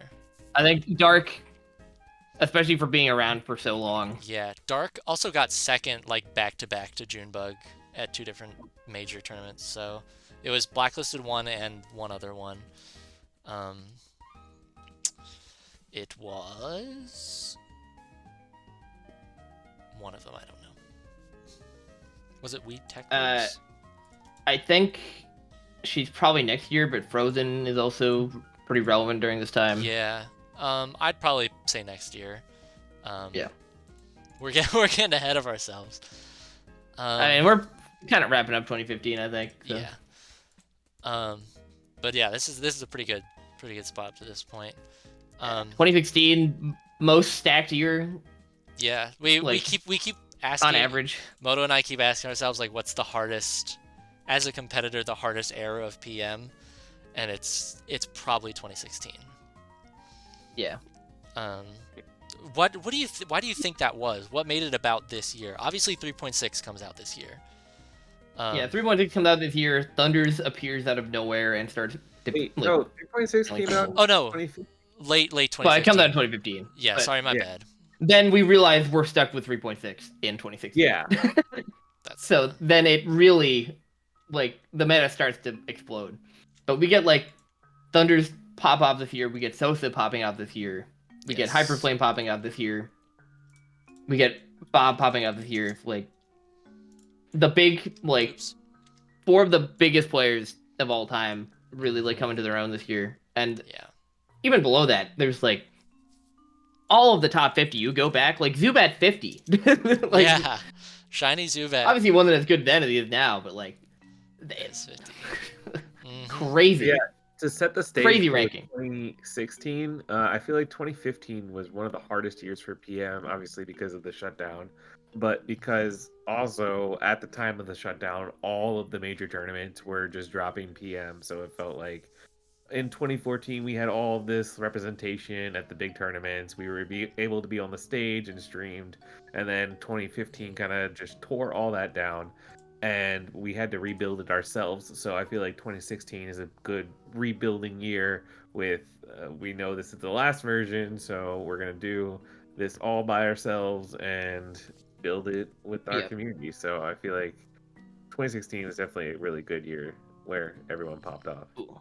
Actually, one more for 2015, because I mean, obviously he comes back later to help out, but King Jigglypuff for developer was on like Yeah. the end of the PMDT, and obviously it's been around forever, and it's still helping out to this day. So, still be putting him in there. I did. Definitely Huge help all the time. I did not. I never actually like followed it just because I thought it was like just another cool, PM custom character. But his like Sceptile video having 100,000 views already, Yeah, awesome. I mean Awesome. his characters are really good. His characters are like, so Yeah. cool. Yeah. like they're the most polished Ridley. outside of like Knuckles, Yeah. No, he puts so Ridley. much work. and even then they're probably like on par. Dark Samus, Ridley, and Sceptile are all crazy good. Yeah. So I think we don't even. So there's obviously lots of tournaments that happen here that are super important. I feel like we Yeah. don't even really need to go too deep into a lot of them. Yeah, we can kind of know at this point. We all know kind Yeah. of what happens. So this year was Final Boss, Frozen Phoenix won, Supernova, the Big Balk, the first one. This was also when we had the Evo 2016 side event, and Olympus was at the end of this year. So those were the main things that happened this year. Kind of an insane 12 months. I'd say, like as somebody that's just kind of a fan of the game, like Supernova, the Big Balk, Smash and Splash 2, Evo 2016, and Olympus all happening in this one time frame, which all to me seem like really important parts of the scene. Kind of shows. Henry, get up the What am I doing? Ninja Link. You're on the wrong tab, man. Oh, no, I'm not. There you go. Be cool. Everybody You be were. cool. I don't know how I did that. Here, you know what I'll do is I'll do this. Just move it to another window. Yep. Can y'all still see it? Yup. All right. Nope. Are we good? Are we good? I'm just I think gonna we're good. I'm gonna type be cool and then we're good. Yeah. Okay. So I'm just those gonna were all the Rapid tournaments. fire review. Yes. This is the era where the Ooh. big three come into play. Actually, with Lunchables 2015, did we put No. him that early, or was he 2016? You'd say. You know what? Let's go to his page. Let me find out. I think he's kind of like on the line. He's one of the two. I did do not. we not put Sethlon on here? We did. Yeah, Sethlon's early. Super early on. No. Lunchables well, wait, was not 2015. I thought we put him on. I think we meant to put him on, but we didn't. Oh, Yeah. we didn't. I'll put him for Oopsies. like 2011, 12, 13. There we go. Yes. Yeah. Oh, you know what happened? That was my fault. I said let's hold off on putting him on because we'll put him on in 2015, and then I forgot. Oh, okay. But yeah, All right. Sethlon won Wait. Aftershock over Junebug in 2015. So that was his Ah. like peak as a player. But he Yeah. was good in 2013. He was good in 2014. He was good in 2015. Lunchables, yeah, he didn't do too much in 2015. He Okay. Yeah. So. but 2016 that was his year for sure. Let me see. This was also things get way easier because this was obviously the first year that PMR happened. Yep. Do you know? So, who and how did PMR start? Does anybody know? PMR, I think, was Flaffy still at the very beginning. Let me go there real quick. Like the first article. I don't even know they have credits on the first ones. I think they do. I'm pretty sure Flaffy's like been there from the start. Strongbed published it on Smashboards and helped out. Yeah, that's too, right. obviously. Yeah, the original staff was Strongbad, Yada, Flashing Fire, Devin Reslived, and Boyko. Nice. Right. Also, Fingy does the graphics on these. Nice. So let me rapid fire these. Yeah, I was about to say rapid Green fire all of stripes. those because I think all of those are super important. Cody, Ching Fire, Strongbad's already on here. Devin's already on here. Yeah, I mean, we can add Boyko this early. He obviously gets a larger role later, but Mhm. Yeah. Nope, definitely this early on for sure. I'm fine with that. It's not as big of a deal for the people that are going to be, notable throughout PM's history. Yeah. So some cool things that happened. Oh, did I miss? I wanted to say a cool thing. Did I miss it? I might have. One of the cool things that made Emu Killer so good was obviously he had his breakout win at Skatar, but after 3.5 and after, all the nerfs, he still came back. Oh, it was 2016. Okay, cool. I'm not late. In 2016, so 2 years later, and he won We Tech Those 2, which was Envy, Dark, Fresh, Switch, over a bunch of people. Dude's a beast. That's all I had to say. Yeah, beast. I added like a few of the obvious ones to 2016 Yes. already. I think we can probably add Gallo here too. He's been around a Yes. while, but this is like his big year. I was about to say, people where this is their big year, I would add, like, I think Flip should be next year. Yeah, I think so too. But I think maybe Jose V Jose V goes could here. be, yes, Jose V should be One of the this few year. people in the world to beat Thunder's Malachi and Sosa. Legendary. And the stipulation, because I found a couple more people since then, but they count as people that beat them when they were bad. So Jose V was one of the people that beat them all when they were top players. And 2 of them at the same tournament. Yeah. So honestly, that's pretty good for 2016. Like, if you go further down, it's either people that come up later. It's actually mostly people that come up later. Like, you see DVD down here, you see Switch down here, and they're coming up. Yeah, Oh, they'll get here. Also, I think. Yeah. Yes, of course, the Balk. Yeah, I was putting all back people. Shouts to my former boss, Alex. Has employed many notable PM community members. Quite. Shoutouts to Star GG. Ryan Saber saying Frozen should be 2015. She did win an event in 2016. She won Big House. Yeah. So that's kind of why I wanted to put her here. I don't think it could be either. Yeah, I was about to say, honestly, it could be either. Frozen kind of had very similar peaks either years, but these were her 2 years for sure. Shoutouts to Faye. Another person that's still around, not necessarily in PM, but see her at tournaments all the time. Mm-hmm. We watch. Speed running now too. You said speed running? I don't know. Maybe. I might be thinking of someone else. I don't know. I have no idea. I haven't heard of it, but I believe it. Yeah, it's one of those, like, a lot. There's so much crossover between speedrun and Smash. I think that's all for like the big breakouts for that year. So Yeah, I think there's a few other people that we do later. Yeah, for sure. I should just start pulling up the PM ranks on this page. Yeah. Yeah. Like, we could spend so long talking about some of these players. I'm gonna add Atlas, Geo to the tribute section because like head TO of Olympus and helped a lot with the circuit and did so much, and I was, was running Smashing Grounds every week too, which was still like a huge local and consistently got like a bunch of viewership. Mm-hmm. So like definitely an all-timer. For sure. I think, are we good to move? I can get rid of SC Legacy. I think we're probably good to move on to 2017. Do we have any more contributors we want to add?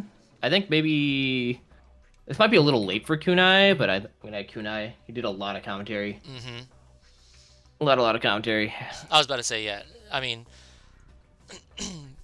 there's multiple big majors with Apollo and Kunai doing a top 8. I was gonna say might be controversial, but pooch for a commentator because I remember Smash and Splash. Yeah, it's always a gray area, but yeah, obviously. There's a lot of people on here that I've been. Yeah, like, if he wasn't banned, then yes. Yeah, obviously if he It's wasn't super banned. iconic. For but, sure. Yeah. Yeah. Yeah. Only if, but no. No. So we can probably move on to 2017. I think so. Yeah. I wouldn't have been any TOs. That would be kind of bad. But I think we got most of the big ones. I wish we I got could Falcon Geo. I wish I could back up like Midwest people from that era, but it's just before my time. About people, that really did great. I'm sure there was so many people like carrying, because Illinois has just always been around. But I have no idea. I couldn't say. I know Joey's always has been posting about Pseudo, and I don't know when Jack comes in, but I think sure Jack is 2018. 2018, yeah. So Illinois. I'll definitely. Cody's Yada, yeah. That's right, Peter. Yes, yeah, Yada. So for 2017, there was a couple players that this was when they came up.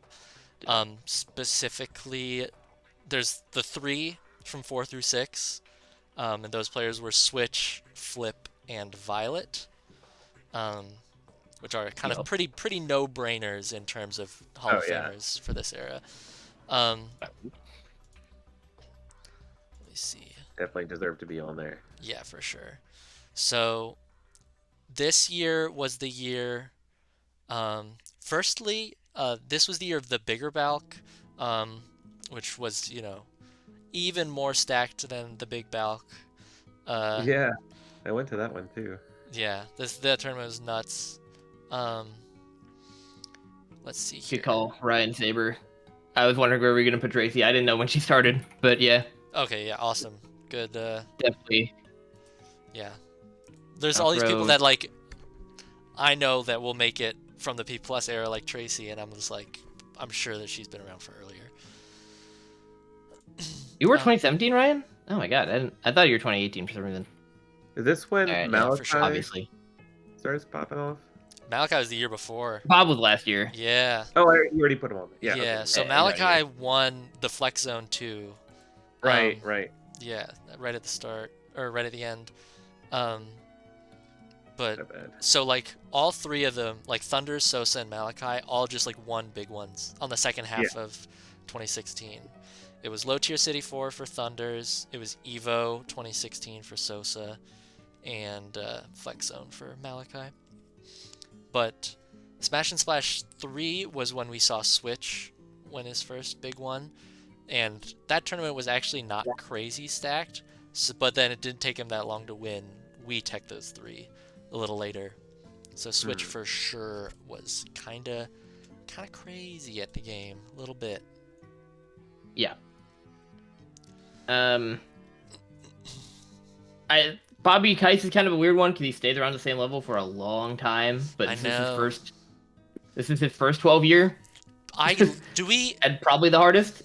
It is the hardest, but do we want to give it to him on the one where he wins a big one? Maybe. I mean, we can also just give it to him now. He's getting one either way. I think we could give it to him now. Okay. Yeah, so Keiss, obviously, uber consistency throughout. Getting 12 3 times in a row is evil. It is. Listen. Poor guy. You guys are messed up for doing that. It wasn't me. For 2 of them. For 2 of them. Hey, I was on the panel for the one that he got 10th, and I know that it almost became 4 in a row. I think we add Lod here, honestly. Yeah. So Lod got ranked 11th this year, and his PM resume is actually kind of insane. So another local MBVA player to meet. Yeah. I mean, it's so funny because he's just MDVA just producing all these crazy players. Yeah. I feel like he was in that group of like Junebug, Smash God, and all those people. Yeah. And they all just played together and got some really good. They all got crazy good. Should we add Rishi? I feel like Smash God was such an iconic name back in the day, but I don't know how was. like actually good he was. He didn't really enter too much. So the Smash wiki page only shows 4 things. He went to a lot of locals. Yeah, he might have just been a local legend. He Mhm. might be like you know, we have Atomisk here in Illinois. He's our local Oh, legend. yeah. He doesn't enter anything. Real. And so maybe he's just that.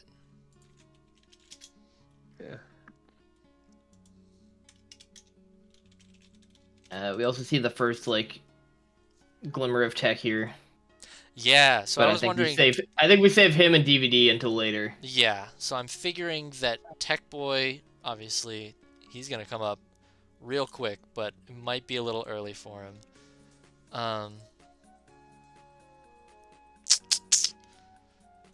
Yeah. Honestly, this year was a year of like the same. Like Malachi, Thunders, and Sosa were still super dominant in this year. It was like the fight of who could keep up, which is Yeah. why Switch, Flip, and Violet are really important in that time, you know? I think I'm willing to add a few more people here, just like because this year was also so hard. Yeah, for sure. Like Stereo Kid Yeah. being as good as he was. Do we for add basically DVD 2 this years in a year? row. I mean, it's a similar case Good. where he's gonna get it, but do we give it to him now? But I like this is Stereo Kid's peak. Yes, for sure. It's the Stereo Kids So like peak. DVD obviously like get the #1 spot, so I think I'd save him. Okay. I really want to add Fresh here. I don't think he really had any outstanding wins against a lot of people. He did pretty well, but I feel like for me, in my heart, he deserves to be on the list because such a iconic player in PM. If he wasn't banned, he would be added later when he gets like top 10 in 2023. Yeah, unfortunately, he also got Oh, banned. you don't got internet. Yeah, I poor don't got Soj. internet. I'm gonna Poor forget about all Soj. these It's all right. Yeah. He's an old man. You don't have internet. Well, it's totally fine. Don't worry. But if he wasn't, we actually probably would give it to him later because he actually had a higher peak than this. So, but I understand this was the year where he beat Sosa. So, I think a lot of the other people I'm seeing are like either already on the list or get higher later.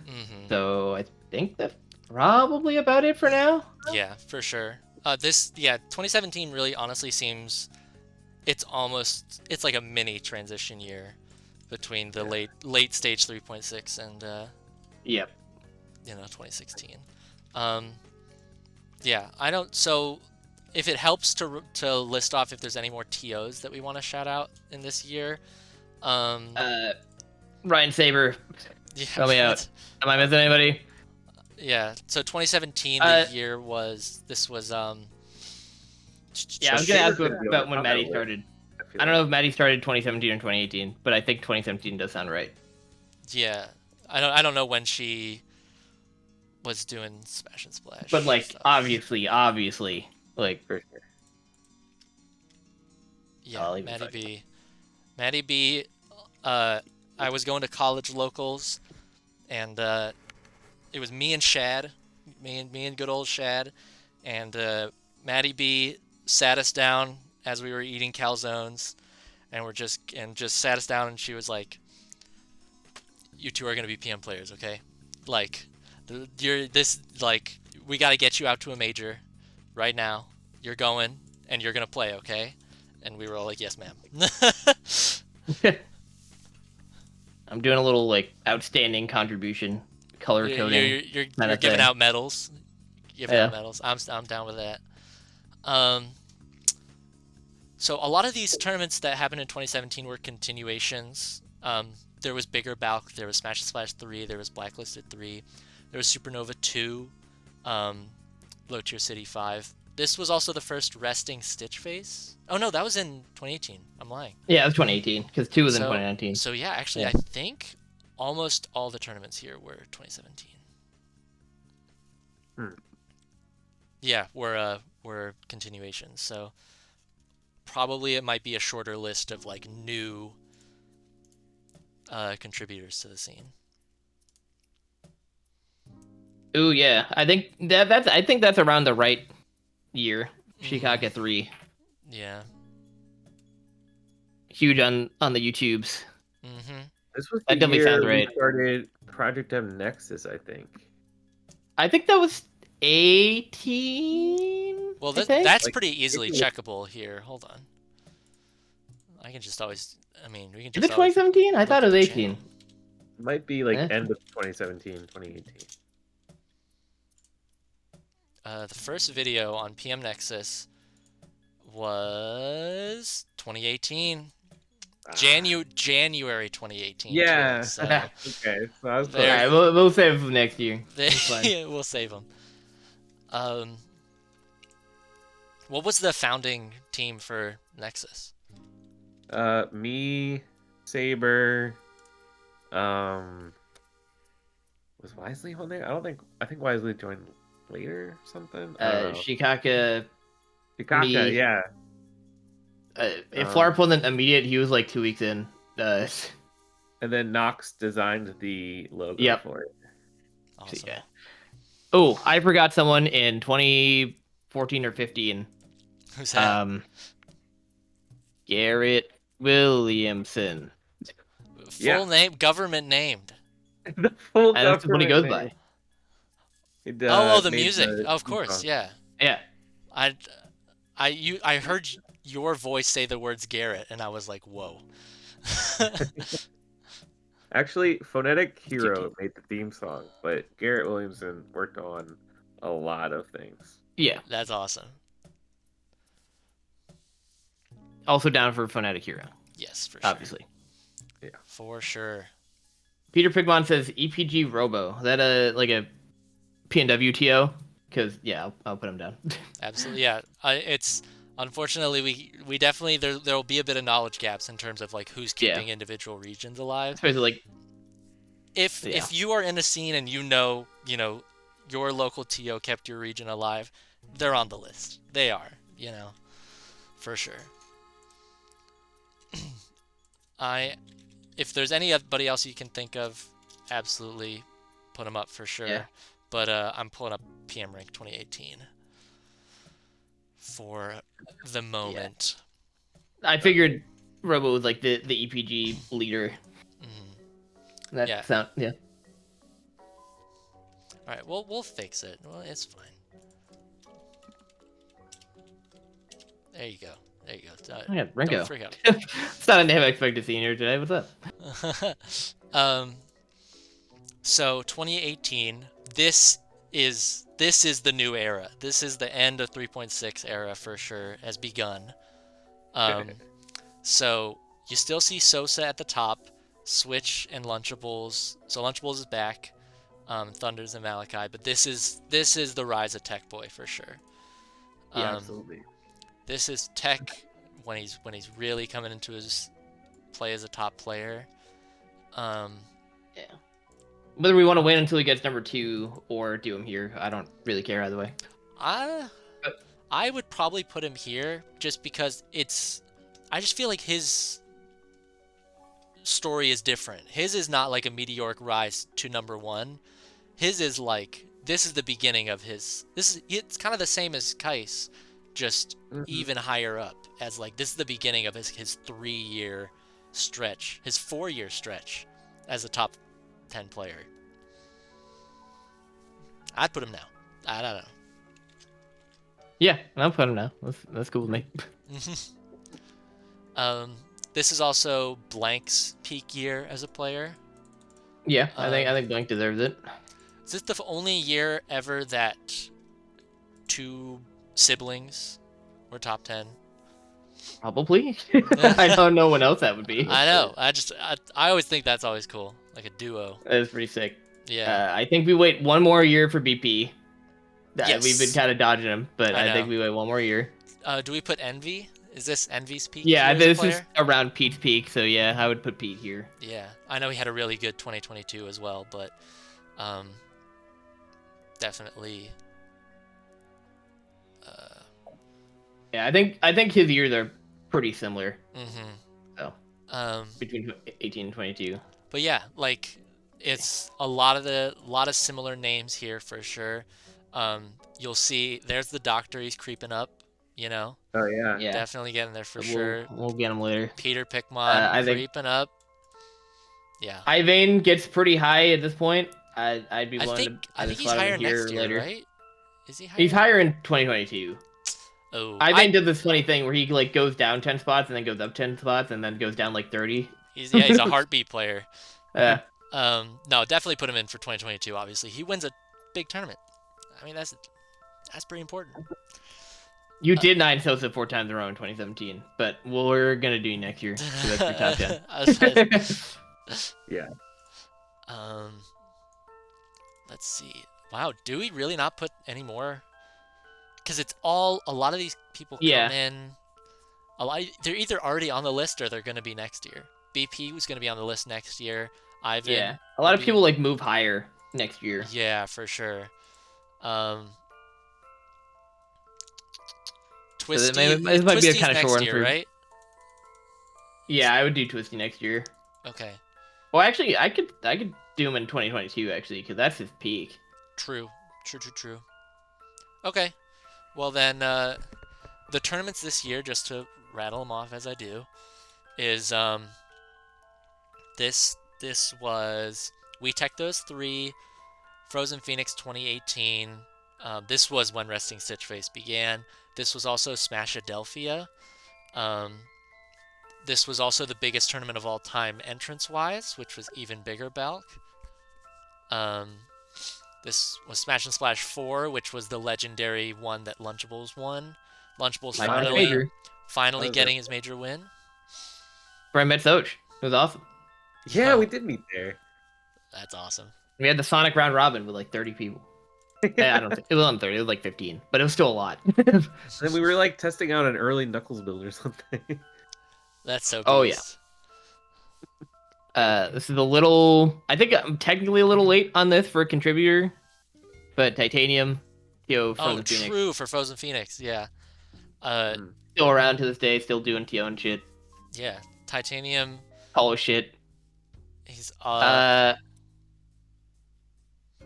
Stop hate food.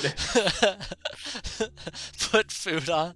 That's so beast. I would say this is around when Chris X Trooper starts doing comms, like pretty big time. So yep. Chris knows. Chris knows. I've told him to his face. Chris is my favorite PM commentator. He's going on my list for sure. Conrad. Mm-hmm. Lot of. And Pseudo. Yes, there it is. There he is. Definitely. Is there anybody? This is probably around when Widely starts like doing a lot of PM work, right? 2018. Probably he did. Yeah. He commentated on the House 1, I think, which was this year. Hold on, let me make sure. I don't think I actually logged it, but yeah, I think on the House 1 was this year, which definitely I remember. I watched it back, and Wisely with Hair did commentate that tournament. Yeah, for sure. Is there any stream runners besides Jack that came in, like outside the Midwest? What was East Coast like tournament streams like? Oh, I guess I could technically go back a while and put Ovis in like 2015 because Ovis was doing a lot of the like New England stream stuff for a while. So I'm down for Ovis for contribution, including like Blacklisted and stuff. So down for that. This is going. Oh shit! I just closed the window. No, everybody, be cool. Be cool. Hold on. Reopen closed window. And we're back. Okay. Punk is saying Oats more recently. Oats, yeah, Oats definitely goes somewhere. Oats has been around forever. I would be down to put him for the Major Design in like 2021, 22. Yeah. Oats, when I was looking at old tournaments, I kept asking, is this the same Oats? And the answer was always yes. Yeah. Going back to like 2012. So that's really cool. I feel like do that so I don't forget later. Yador should be on here somewhere. Yador? Did we already put him on there? For as a player or For- as a Yeah, as a player, I guess. as a player? What's he? So the thing, he never got ranked. I don't think he was ever active enough to get ranked. Oh. But He was part of the development team, so we could put him on the contributors. Too. was he really? Not really. Wow. Yeah. That's awesome. Cool. I mean, I'm down. I love Yador. And Eudor's also like done like a bunch of like art shit for like Mile High Club recently and like True. Actually, previously. that's Just I'm in general, super down. you know. Yeah. I don't know what year. Just Like, throw probably him somewhere 2016 or random. 17. Yeah, maybe. Oh yeah, I think I'm seeing Yador this weekend as well. That's so beast. wow. Yeah. Yador lives in 17. southern Illinois now, in like the middle 16. of nowhere. Thank you, Peter. So Yeah. he comes to our tournament sometimes. Sweet.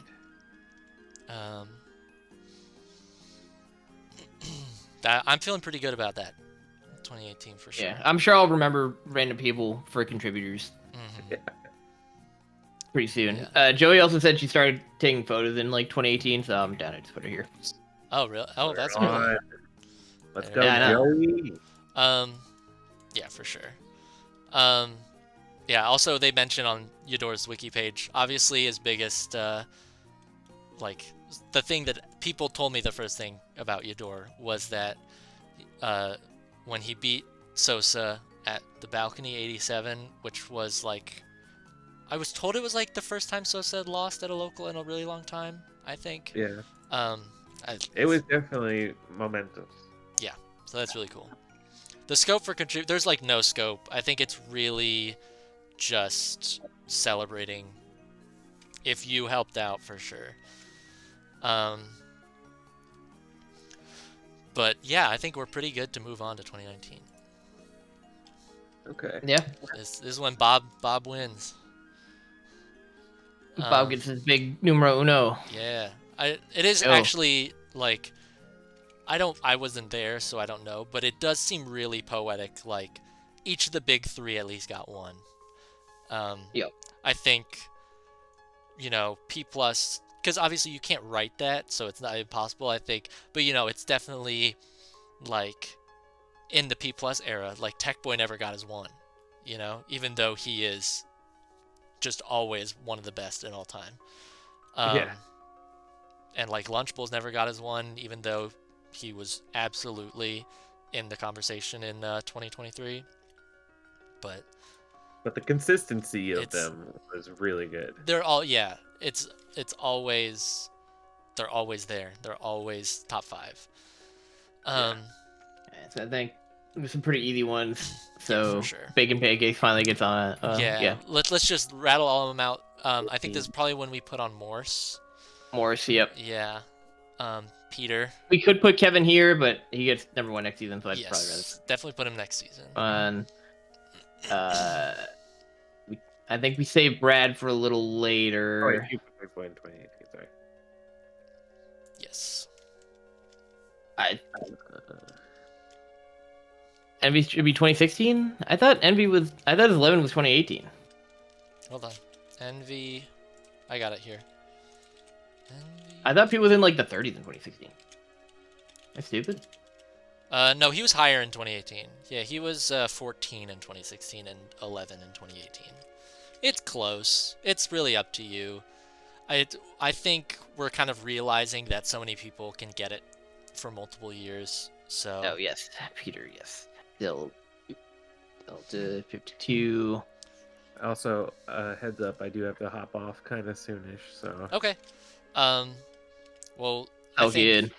honestly, like the players from this point out are going to be pretty easy. Yeah. Before you dip I think we'll probably just ask for like any last contributors that come to mind. Just for my sake, who was the one that designed initially Zelda? That was Magus and Ryoko. So Zelda was such a hotly debated character at the beginning. Yeah. There were a lot of hands trying to take Zelda into different directions, and lots of different people had lots of ideas. And at the end of when did she get like the major rework? I don't remember, but Magus like found this 3.5, really I think. cool. Yeah, 3.5. I think. Yeah, I think you're right. At 3.5, Magus found this really cool like code that he could do where he could like he made the Zelda side B come back to her. So from there, they just took it in that direction. So yeah, I was just That's a great change, I think. I got to play in Illinois. We've at least run some 3-0 tournaments. it was a Hime and Yes. Magus and Ryoko. They were all fighting over where to take Zelda because we were thinking about how many side Bs should she have. At one point, she had like 3 or 4. Yes. Yeah, she had It 3. was I a little bit too crazy. I think to this day, I think Zahime is still, because I saw it at least relatively recently, still talking about like the mid transform stuff that he's been wanting in the So stuff. yeah, I remember that. So I'm sure that's really cool. Hearing the history of it, but yeah, I got Speaking to of play. Zahime, we don't have Zahime on here anywhere, and I think we probably should. Probably. Greatest Zelda of all time. Could be either, honestly. I'm willing to just throw him what- in the players for the first few years. Yeah, true. Yeah, he had a really good 2013. He beat Mango really early on. Did we What put did he- Ryoko on here? Yeah, Or- we did. I don't Oh no, we did. Yeah, for contributors, right? No, no, we didn't. I'll I see. don't think so. Definitely throw I'll him put on him there. What did Zahime contribute on the team? He was a playtester. Just playtester. Yeah. Good deal. But yeah. Oh, I also wanted to add, Or go ahead, sorry. real quick, just interception. I think like 20, maybe 16. Gonna add Star for Ost carrying that scene for so long and also being one of their best players. Oh yeah, definitely. Australia. Yeah, and helping me stay in the game. So that's good. Big player. They love Yeah, I Scott. Say for the development process of Project M, we had a repository that we all made changes to, and we all had our own like folders of like things that we were testing, and there was one big incubator folder of like the big ideas that we're testing. So it was fun to like collaborate with everyone and just like spitball ideas, find what would work. There were some really messed up ideas that we came up with. The most legendary one that I remember was race car Lucas. It was really funny where he had his magnet could home in on people. He just press it and just like goes flying across the stage. That one was hilarious. Lots of funny ideas in those incubators. Oh, that's awesome. Oh, actually, before we move on to 2019 contributors, I think we got to add some of the legacy people. So like David B. Kimball. Like the on that a lot. Yeah, Legacy TE and stuff. Yeah, Legacy XP. I think Beast probably goes here. Who else? Shout out to Mock. I love Mock. Yeah. Peter, we're not putting people in both. I mean, I guess we could, but like the list would just get. I like that I can fit it all on one screen. But yeah, we can. We can cross that road later. Let's see here. I think maybe not yet. But 2019 is where People as Dev also starts Yes. in full force. So that Full adds quite a force. few people. Absolutely.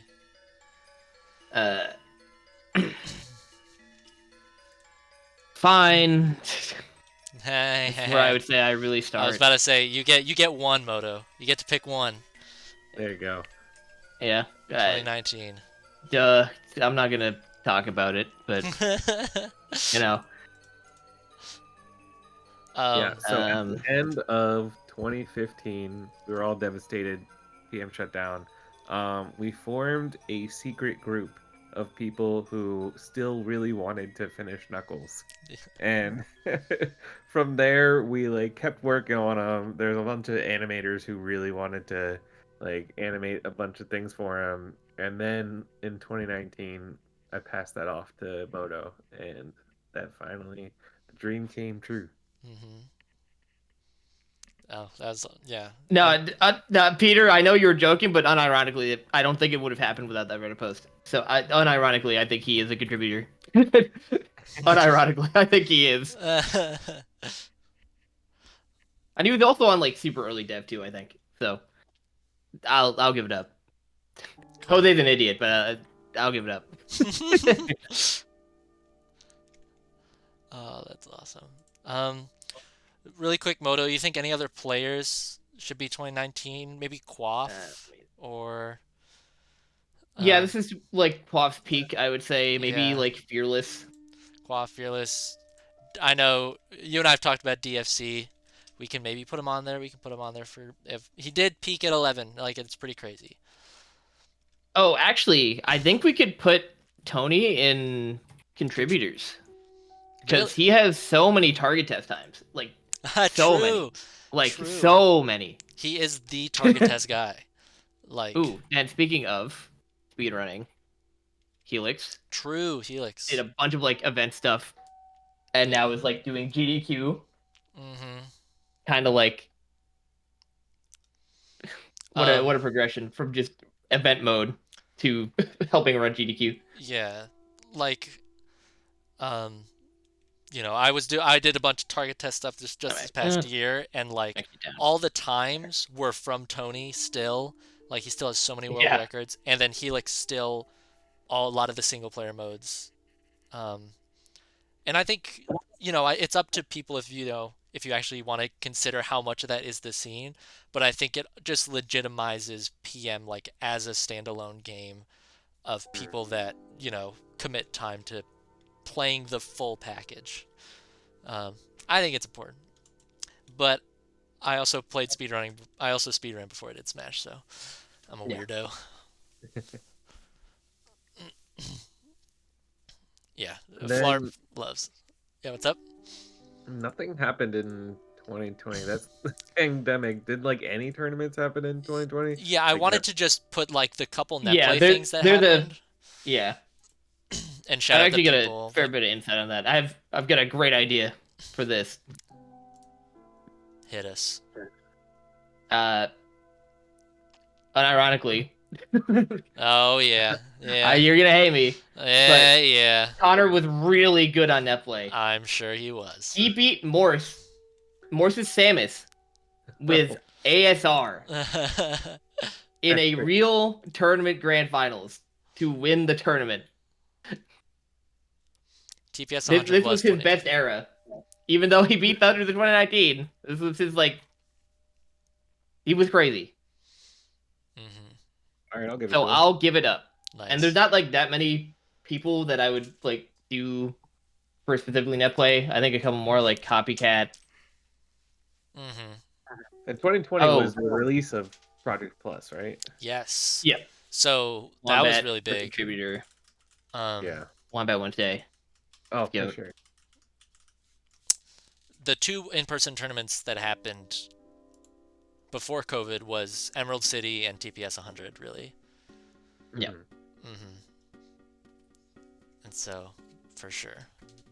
I think it's also where we start adding a lot of like the people with 2.0 and beyond devs. Yeah, definitely just actually, rattle them out. I'll add Robert real quick.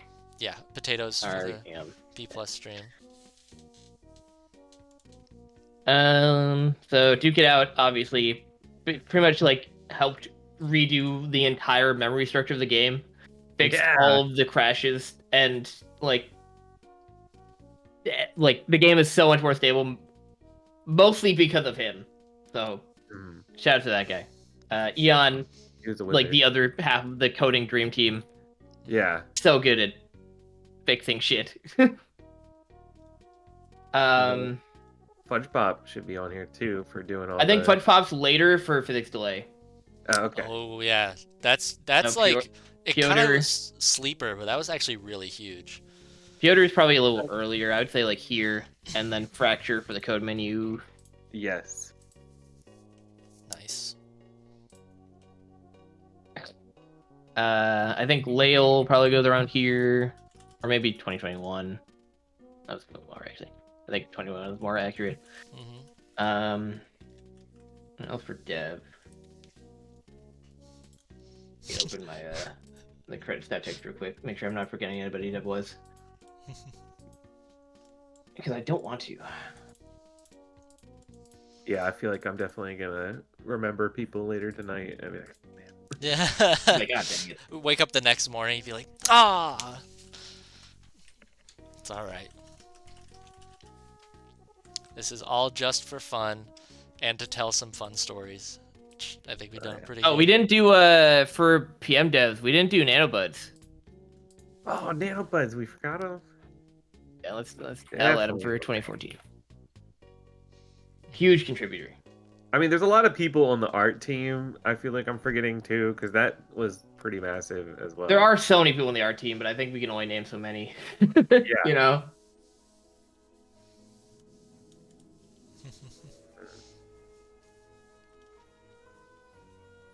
Let's see if I forgot. Kyle him. Marco did start a cultural institution with HFR.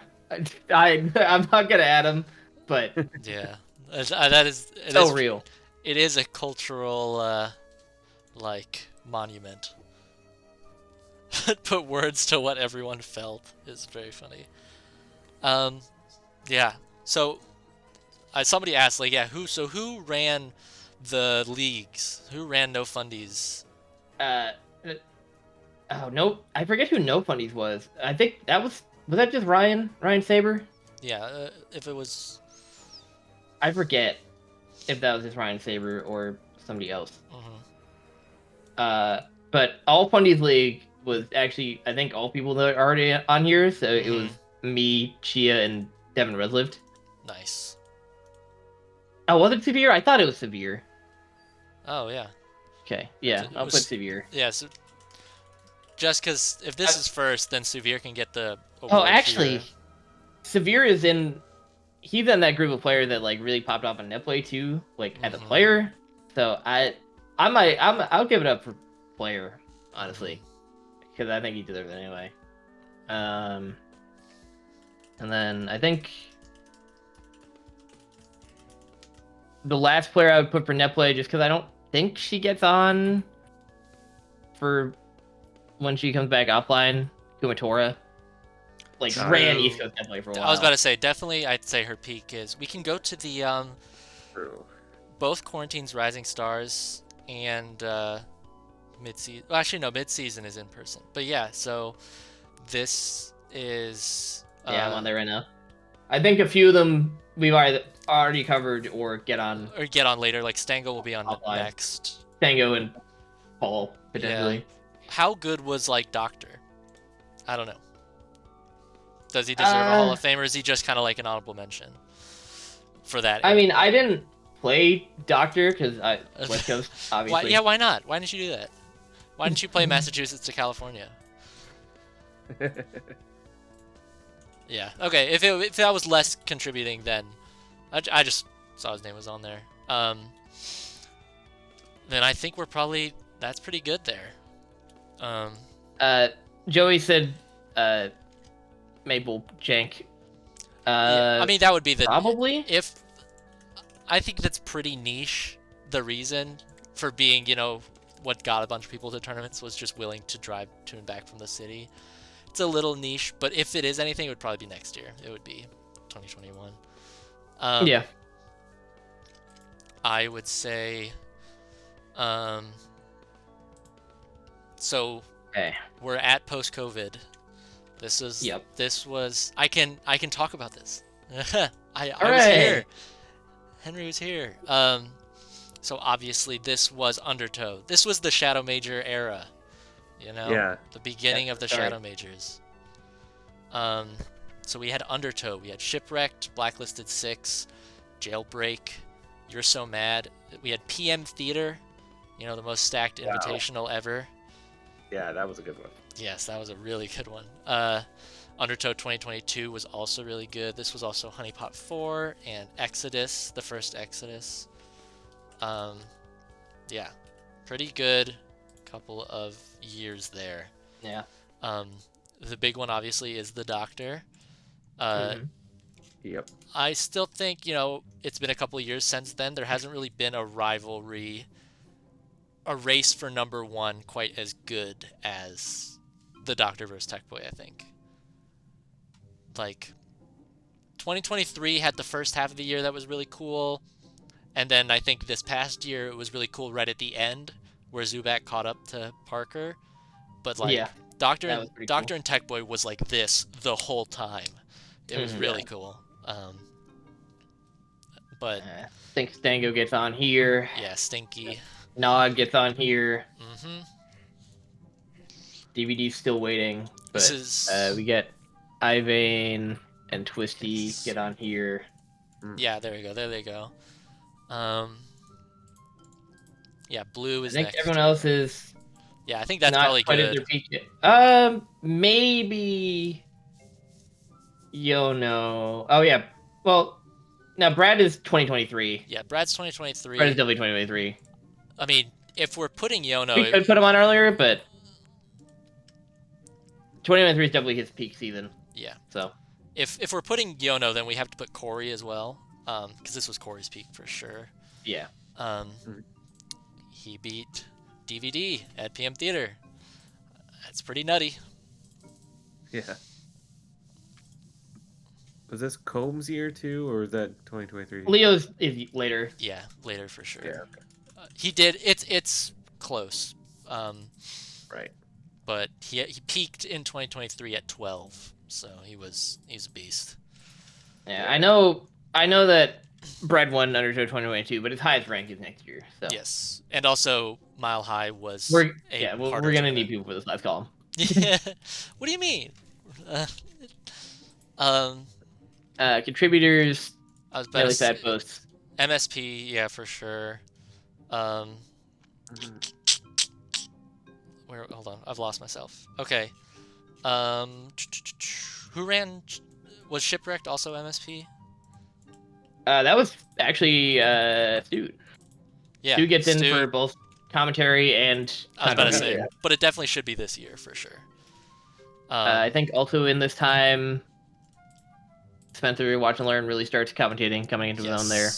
I was about to say the best commentators for this. He almost makes player, but I think he's probably more contributor at this point, especially with like at theater, the stuff he did there too. Like yeah, for sure. Honestly, that's like all the big P+ commentators are already on this list.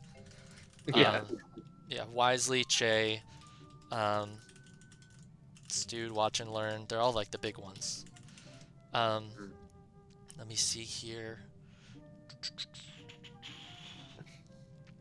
I'm trying to see when the biggest Midwest one was, because I do think Rosie deserves to be on here, but I don't know if that's this year or next year. I think Undertow 24 is actually the biggest one. I was about to of say them all. that or Warp Zone, which is also next year, so probably next year. Yeah, I would say next year. So yeah, that for Midwest, obviously we're doing quite well here. We got pretty good TO. And contributors. I think Capadani starts contributing around this time for Dev. Like another amazing coder of the modern era. Just like makes shit that I didn't even think was possible. Like Double Cherry is him. That's so cool. beast. Oh, that's so crazy. Crazy good. I didn't hear about him. That's pretty cool to hear about him. Yeah, Capadani's awesome. I think he goes to local sometimes too. Just to like hang out. So he doesn't even like play that much. He just like hangs out with the community. That's cool. It's pretty cool.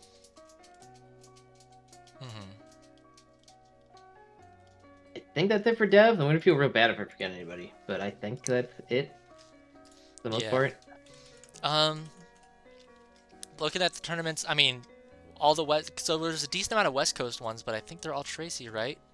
Was Jailbreak? Yeah, mostly was- Tracy and Alex a little bit still, and Ryan. Yep. So Though I think probably he should be earlier, but I think we add Jake Johnson. Yeah, for Invincible, I would say. Yeah, I mean, it doesn't matter what year. I think 7 was the biggest one. That was the... But it might have actually been 6, which was the... I think it was 6. Yeah, Brad versus Peter. Brad versus Peter Yeah, Grands. I think that sounds right to me then, yeah. Yeah, 7 was the Soth Lunchables Grands. Yeah. Okay, I'm feeling pretty good about that list. Yeah. We're at our last year. We made it. Last year. Well, last 2 years, I guess. We're in the now. Okay, Obviously, so I'll pull up PM rank while I rattle DVD off. finally gets his... Yes, DVD gets Brad his one. wins Brad. his really big one. Yes, Brad wins the biggest. Blue, I think that this is his Blue, peak. this is his time, yeah, this is his peak. Comb. Yep. Leo. Combo. Cloudburst, I think. Yes, he that just crazy popped off run. that year, yeah, for sure. Yeah. That's probably it. Zubat we'll get to later. Yeah, I was about to say, a lot of these further down, I think we're pretty good. Maybe we can put Hakeem. But, Yeah, I would pick Hakeem. Yeah. Besides that, I think we're pretty good on players. Yeah. Here, I'll still keep that up while I'll rattle off the tournaments. We had quite a lot here. This was Exodus 23. This was the beginning of the Doctor's streak, if people remember. Yeah. Kevin won tournaments for 3 months straight Like without crazy dropping a game. I think Hellbreak was actually. Or actually, no, it was Losers Bracket of Blacklisted 7. And then Yes. Hellbreak, and then Exodus. So and then lost in Mile High to Brad. it was crazy that because he also got upset. He lost to Malachi's ZSS at Blacklisted 7. And then he just started the losers run and he didn't lose until in like early next year. Yeah, Patrick, so this year is when we have Rosie and AJ for sure. Shout out to AJ. Uggs Gaming. I don't think I can say UGS anymore. I don't think I've said the words UGS in like 4 months. I have said the words Uggs Gaming for way too long now, but for sure, keeping our scene going. Yeah, I think Pizza goes in here. Yeah, Pizza, dude, he's like the online world warrior. He's just, he makes builds for every scene, supports the scenes for just random places in the middle of nowhere. Yeah, the dude's a beast. I think Marshall probably goes in here. Really? We do. Yeah, ESS Marshall. Yeah. I know ESS Marshall.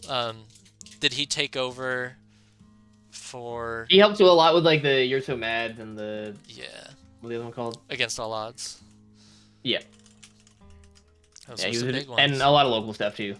Yes. Around this time. Joey already. Artemis for sure. Yep. Ran. For sure. I feel like it didn't get brought up enough when it happened. But yeah, for the people at home, Bigger Mile High Club was the most stacked PM tournament. I went to that one. That one was so fun. That was the most stacked PM tournament in like 5-6 years. Like. Oh wait, no, I went to the first one. Sorry. The first. I was like, no way. I was there at the second one. I didn't see it. Sorry. You're right, Peter. Oops, I just pinned Peter's random post about Hey, Marshall. he's right though. You know what? Actually, He's right. I'll pin. But yeah, power up definitely should be there for sure. How do I get rid of that pin? I hate /unpin. No. I hate Twitch. You know what? That's just staying there. And then you. Hey, yay. Thanks. 21. Okay. Fair enough. Also, I wanted to put Nethergy in there. I didn't know where to put him, so I just put him in 2018. Oh yeah, what as a contributor? Yeah. He does make he does have a pretty popular YouTube channel. Yeah. I think he's like doing shorts and stuff too. He does. Yeah, well, he used to. He had the biggest PM short. I feel like him and I were making shorts at the same time, like the few, like people in scene that were trying to, do short form content. And he hit the algorithm first. He had like a Knuckles clip that got like 100,000 views. Oh yeah. Yeah, it was beast. And all the comments were people going like, "What the fuck is a Knuckles?" You know, it was awesome. Is Shay on the list? Shay's on the list. Maybe, probably. I know she's got one product that'll definitely put her on the list when it's done, but she do be doing stuff behind the scenes, so I'll give it up. Oh, Erg Shay, and not Shockbound. Shay. Erg. Okay, gotcha. I'm down for Erg. I think Erg's probably 2021 for the labbing posts. Oh, the Reddit. labbing posts were, yeah, they are huge. Definitely Erg. Oh yeah, comms. Right. Shay gets on earlier for comms. Tate also gets on earlier for comms. Yeah.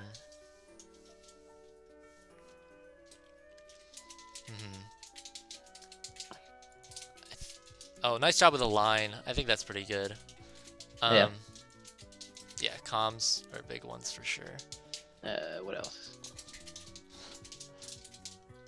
Wait, yeah, what did I... What? No, Joey. Let's... Can we move to 24? Yeah, I think so. I think so. I think Sabrina and Ashley will get on there if they keep doing it, or if they run. They have to run like one big one. Like they are absolutely doing great for the Chicago scene. Yeah, I'd say they are definitely helping out a lot. But 2024 is like. Parker. Yeah, obviously we're in the new era, so Zubat, Parker, Dirt, the GOAT. Yeah. Flarp, Sneeze, yeah. I was gonna ask when Dirt Boy is gonna be on Yeah. there. Yeah. He could have gone on as early as 2015 or as late as now. Right. I mean, maybe there's too many players. Maybe. Yeah. I was about to say, maybe we can just separate them for the players. Well, actually, is there too many? Well, yeah, because I think Chalupi and Jags definitely got to be on there for sure. Yeah, Jags at least. You can even argue Jags for 23 because he got second in Undertow. Yeah, but I'd say I think because he got a number, I think we'll put him. I was about to say, I think definitely. Here, I'll pin the message of Zach saying Yahoo. Cool. There you go. That's my new pin. All right. Well, I actually do have to hop out. Now, Okay. So.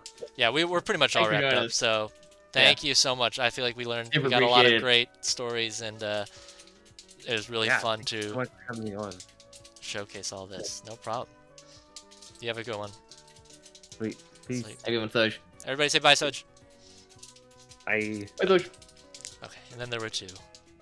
Yeah, Joey answers in 2014 for Answer's letter. For sure.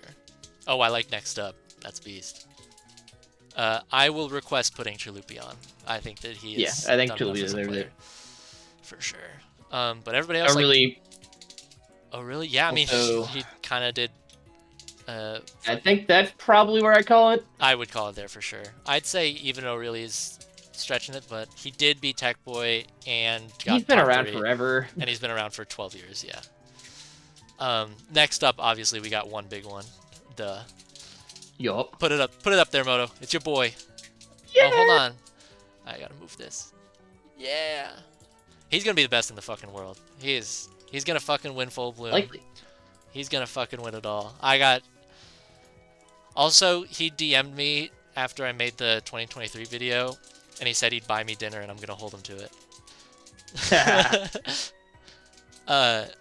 Yeah, Rizul is the hotness right now in P+. It's no secret. So, he is this game's, world invader, the Australian Armada. He's coming in. He's taking our fucking Triff up next. Absolutely not. Triff played Melee Peach and almost beat SF2. Yeah. Who else? Is there anybody else? What if? I mean, we've only had like 3 tournaments so far. Or next up rather, not what if. I would say Metroid, but he's already on there. Yeah. Oh, maybe Soul Officer. That's a pretty good one. But think she may need a bigger push. I'm also... The Detroit Tigers are next up. Yeah, you're right. A bunch of Smashers going to, what is it? Comerica Park, I think, is the name of the baseball field. Yeah. Oh, Fury, I'm duh. gonna do hard read. Oh, what's your hard read? Actually, I might do 2. Oh, okay. Oh, yeah. Essie is a pretty obvious one. I think Fury's a pretty obvious one. I forgot about that one. Okay, if Thalia is your hard read, then we should put Soul Officer on there for sure. Down. I think that's a good list. I think that's good right there. Anyone else have a pick? Anybody? Chat. Twitch.tv. Who's next? Because we should wrap this up because I feel really bad. I booked into streaming the local. Yeah. I'm a bad guy. Put Kenny on. Put Kenny. I just realized that opening up to the Twitch chat is everybody gonna hype up their homie and Ken Combo Griffey Jr. Jake Socket definitely next up. If we go to plusside.net, you know what happened here.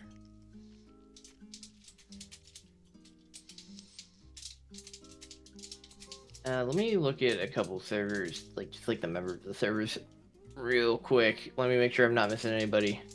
I feel like I am. Zaza did win a tournament over Crump and Erg. That's pretty important, I'd say. True. Ooh, Waku Waku, that's a good draw. Oh my god, that's a huge draw, yeah. Actually. Down. For sure. Look, obviously I made the Love Jump Awards and everything, and I voted as impartially. I submitted one ballot, I didn't do anything different. I will say to this day that the Housey Samus combo video was the best. That was the sickest video I've ever seen in my life. Actually, I'm gonna go back a few years. I think 2016, probably around right. LPAG, Cousin Louie, for contributors. Yeah, for sure. Helped do a lot of the early tier list stuff and some writing. All the tier lists, yeah. Cousin Louie, I flew first time ever flying to a tournament, going to Blacklisted 7, entered the pre-local and immediately lost to Cousin Louie. Ouch. I somehow haven't put Serb on here. I think for 2017 is probably his most relevant year. Yeah. Because he helped a lot with the circuit and promo for that and stuff. PMTV. Yeah. PMTV. I was actually just about to do Clips of the Week editors. Yeah. Yes, try and... Well, I can't do one of them, but... Oh. Yeah, well, duh, yeah. T-Rai and Vanendorf have been carrying. Also, I think around this era is Echo Storm. Did a lot for Nexus. Yes. Clip of the Week. Peter, I used it in the trailer, man. Be cool. 3-person Oko. It was nominated. So the way, actually, yeah, I can tell stories about how Love Jump worked was we did about 10 to 20. I mean, I don't know if you remember Moto, but it was 10 to 20 things for each category, and then we had a group of panelists narrow that down to the 5. And so it was on there, Peter, in that initial 10 to 20. Just wasn't, didn't make the top 5. I'd say my favorite, do you have a favorite combo video of all time?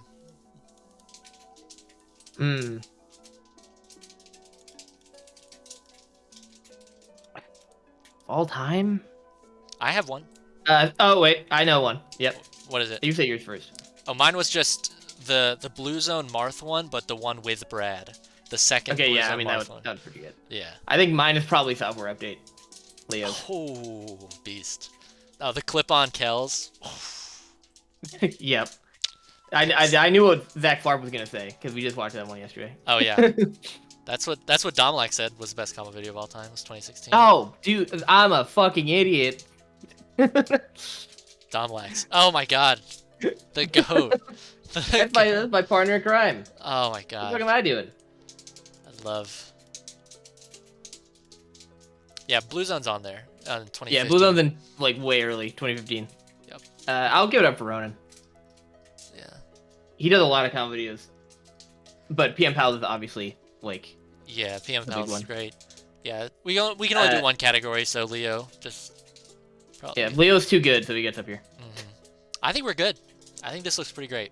I think we could, dwindle for a long time, but like, is there? Can I zoom out so I show the whole list? Yeah. Boom. This is our list. I think you're missing a couple people on the bottom. Yeah, there you go. I got it. Yeah. There we go. We hope everybody enjoyed. We made a pretty cool thing here, I think. I want to make sure I'm not missing anybody. Yeah, double check. I'm feeling I would happy. feel really bad. Because I almost missed Dom, and I would have shat my pants. Frankly. Oh, hold on. Well, nah, not this player, but Tech Dad, yes! unironically. Yes. Unironically, we would not have one of the greatest players of all time if he wasn't brought around to tournaments as a prodigy by the coolest dad in the world. PM's dad. I know it's not done yet, but we could add white tea poison for at least trying rollback. I was about to say, what about next up contributors? Next up, yeah. That's actually pretty funny.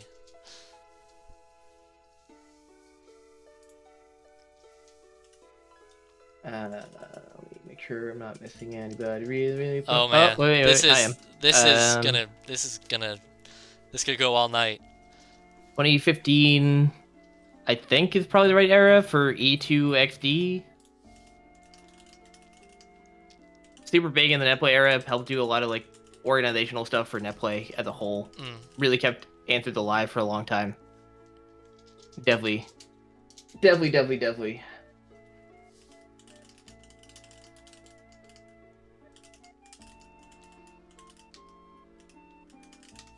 Oh, also in the TE era, I'll put him with the others.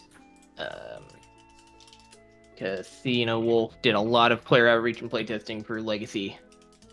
Nice. Okay.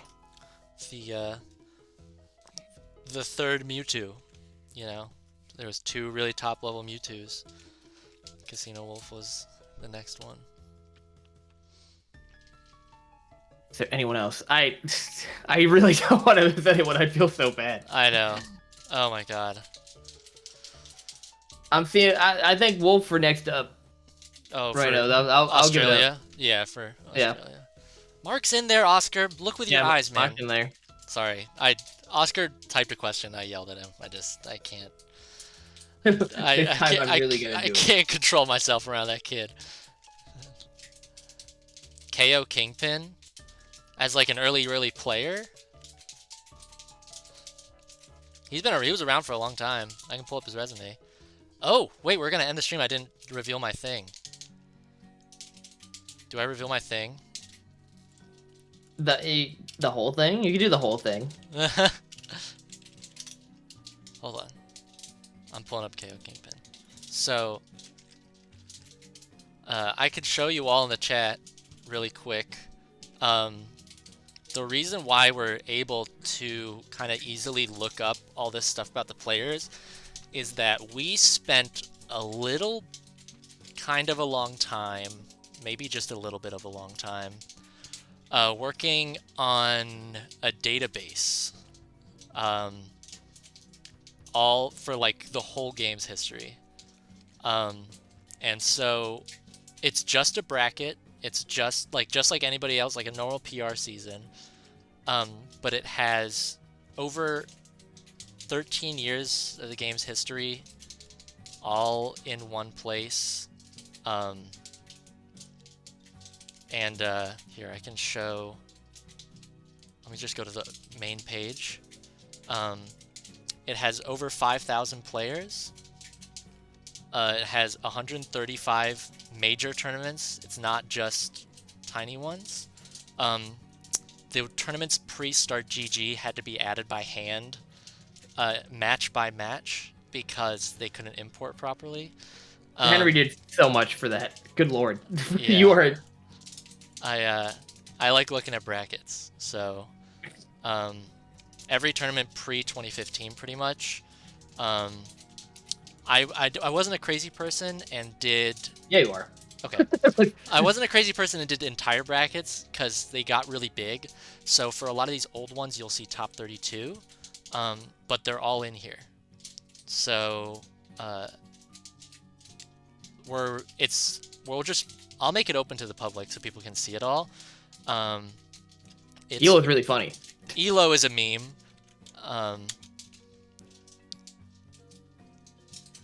And then, oh, it did. Yeah, Zach knows. Halfway through, I accidentally deleted every player and had to start all over. Yeah, I can show Elo. Elo's a joke. It's like the 2024 rank, and then like, yeah, like Thunders is still at the top. Yeah. Yeah, it's a mess. But there's rankings for every year. And just like this, we combined 2011 and 2012. You can look at all of these, and not to tease anything, but there's a reason why some of these ones have tournament requirements, maybe for future projects. Perhaps. But yeah, I'll pin that. Everybody, I'll post on Twitter. We now have some pretty accurate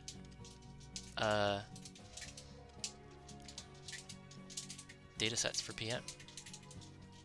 And these are the people that made all that history happen. Wow, look at that thing that we did.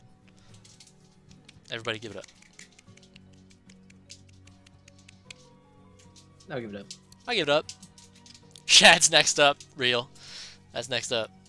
That's real. He might be a player too, but I'm not. That called a little crazy, but not believing the kid. I'm gonna make the kid a contributor. He's on my team. I'll run a major next year and I'll make him the head TL. You go put him to work. Yeah. Get him. I'll be running the stream, Oscar. You run a tournament, man. Zach, am I missing anybody? Help, please. I don't want to miss anybody. You did. I really don't. I was unironically, actually, Shad did already TO a major. No, it was not a major in quotation marks, man. You had 3 of the top 5 there. That's a major. Let me do some EU. I'm gonna put them both around this time because I don't really know. Definitely EU contributors. I couldn't tell you who ran Beast and Air, but those people as well. Yeah, me either.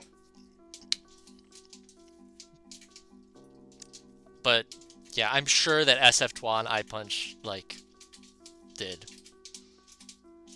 did some work as well, because both of them, SF Twan has been around forever. Yep. Forever. Yeah. I definitely I'm Verd definitely also deserves to be in there. Yep. Verd. Right. Verd, Verd is gonna be the EU section. I got a DM from Verd 2 days ago, because he missed the tier list form submission. He just sent me a DM 2 days ago and he was like, I missed it! That's funny. Sad. But that's it, folks. Hopefully we didn't miss anybody. We probably if did. We did, my bad. I was about to say, there's no way we can have everybody. But everybody deserves to be celebrated. It's cool and stuff. Yeah. Yeah. I'm gonna go eat some dinner and turn the lights on, and I haven't done that yet because our room is Alexa powered, and I didn't want people to make fun of me for saying, "Hey Alexa." Oh. Thank you, everybody. I appreciate everybody fun. For tuning in and spreading some love. You're gonna see some really cool stats projects soon with our new fancy tool here. It's gonna make things a lot easier.